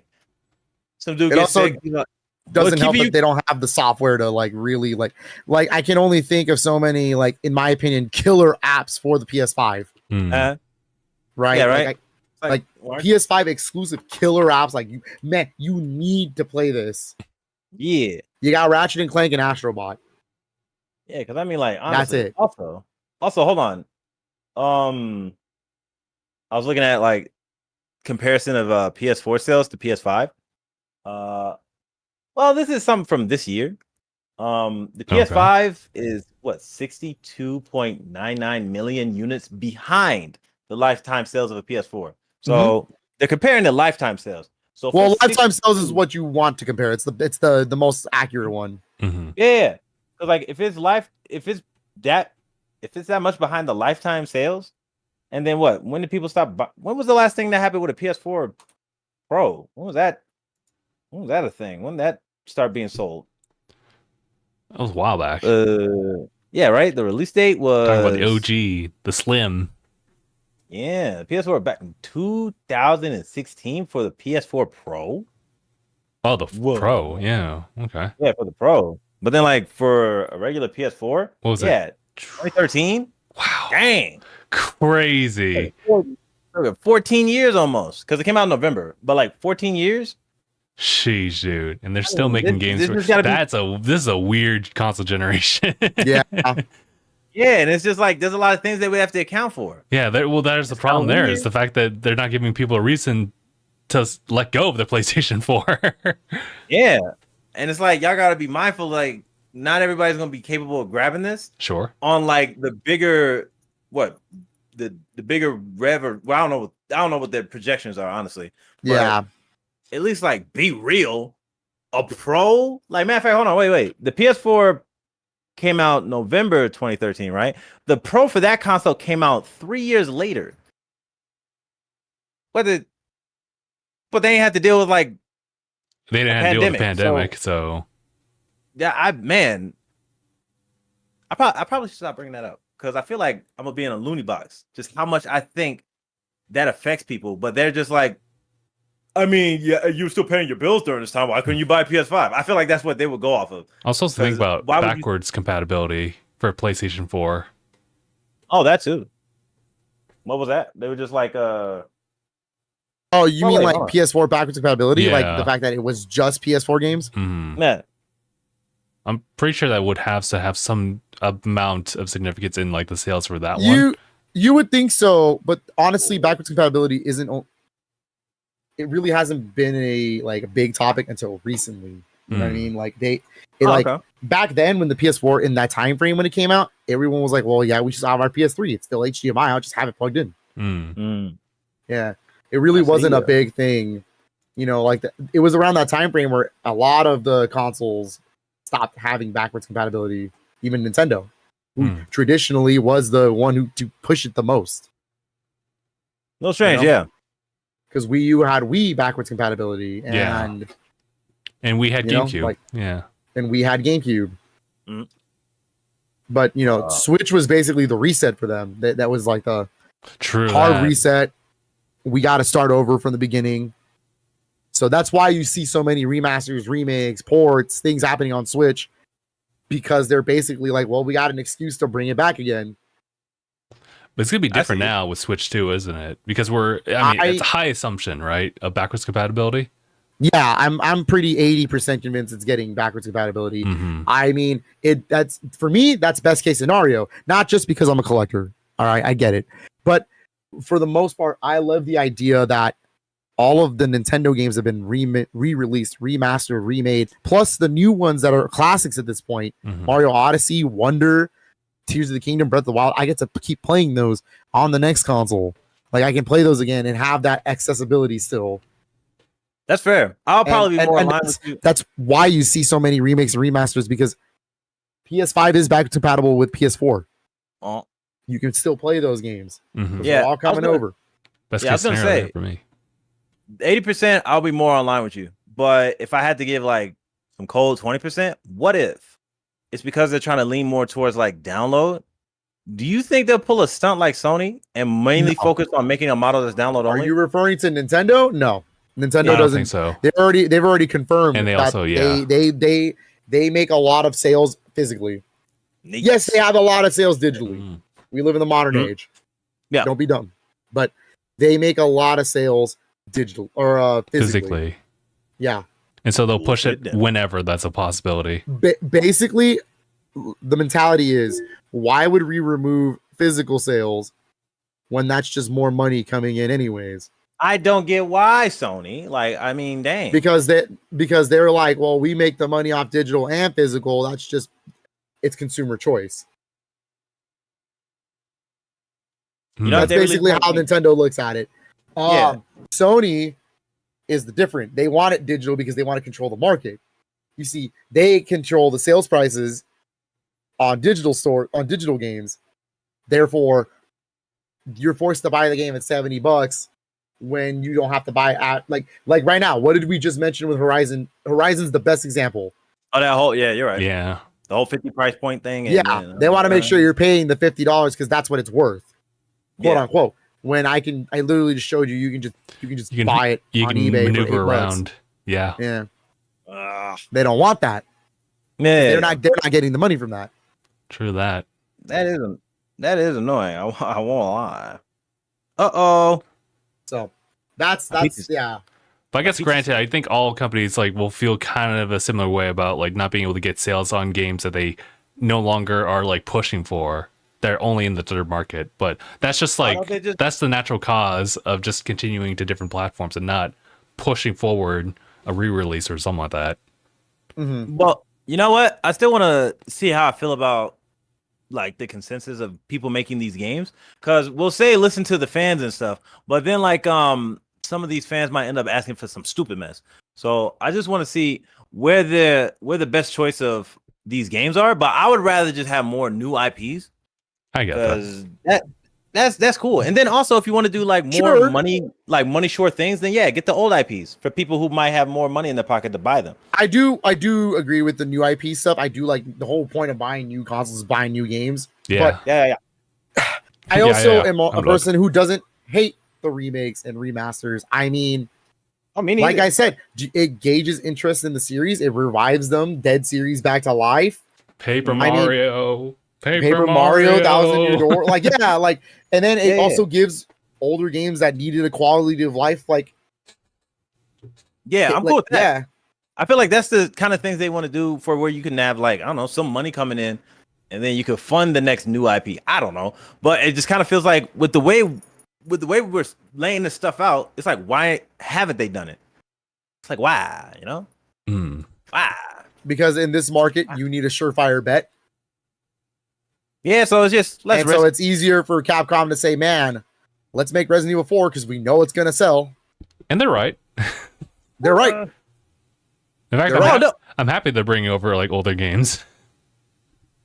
Like, keep doing your thing, but do more Monster Hunter. I'm gonna be bugging about Sony. Sony's been goofy, so I just want to see them not be goofy anymore. Also, Sony is the one that's really bad with its backwards compatibility. It's the worst of the three, in my opinion. Nintendo's the second worst. I actually think Xbox is the best when it comes to backwards compatibility. Right now, they have that benefit of just supporting disc games right now. And it's not in the traditional sense, but yeah, it works. But we are. This is one hell of an episode. Yeah, now you're really now we're starting to really think about it, because like, you know, with Nintendo, they've been doing weird, wacky things, and that's kind of on their brand. But yeah, that's on brand. Yeah, backwards compatibility for them would be like a real challenge if it came down to physical media, even though they would 100% back that up. I don't think it would be with the Switch 2. I don't think it's going to be, because it is basically it's a Switch. Like, you're basically not losing any functions for these games. It'd be sorry, I just had a straight thought of like, what if Nintendo actually backed up every single physical media they ever had in one console? And I'd be thinking like, that's a lot of different like inputs. That's a lot of things. Yeah, that's why I think NSO is being built as is, right? Yeah, it's true. Like the recent NSO update, people are so mad about because they're like, what is this? This is kind of garbage. When really, no, I mean, it's just games that are being added. Like, those are going to be games that were never going to get re-released anyways. Yeah, it's an interesting take on it, because it is like, we talked about like the pros and cons of it. One being the fact that you don't actually own them, but the cons, and then the pros actually is like that, because it's such a like one like price tag thing that you can try out all these different games, and you don't have to stick to one.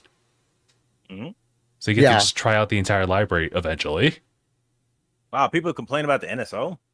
No, not really nowadays, but oh, thank goodness.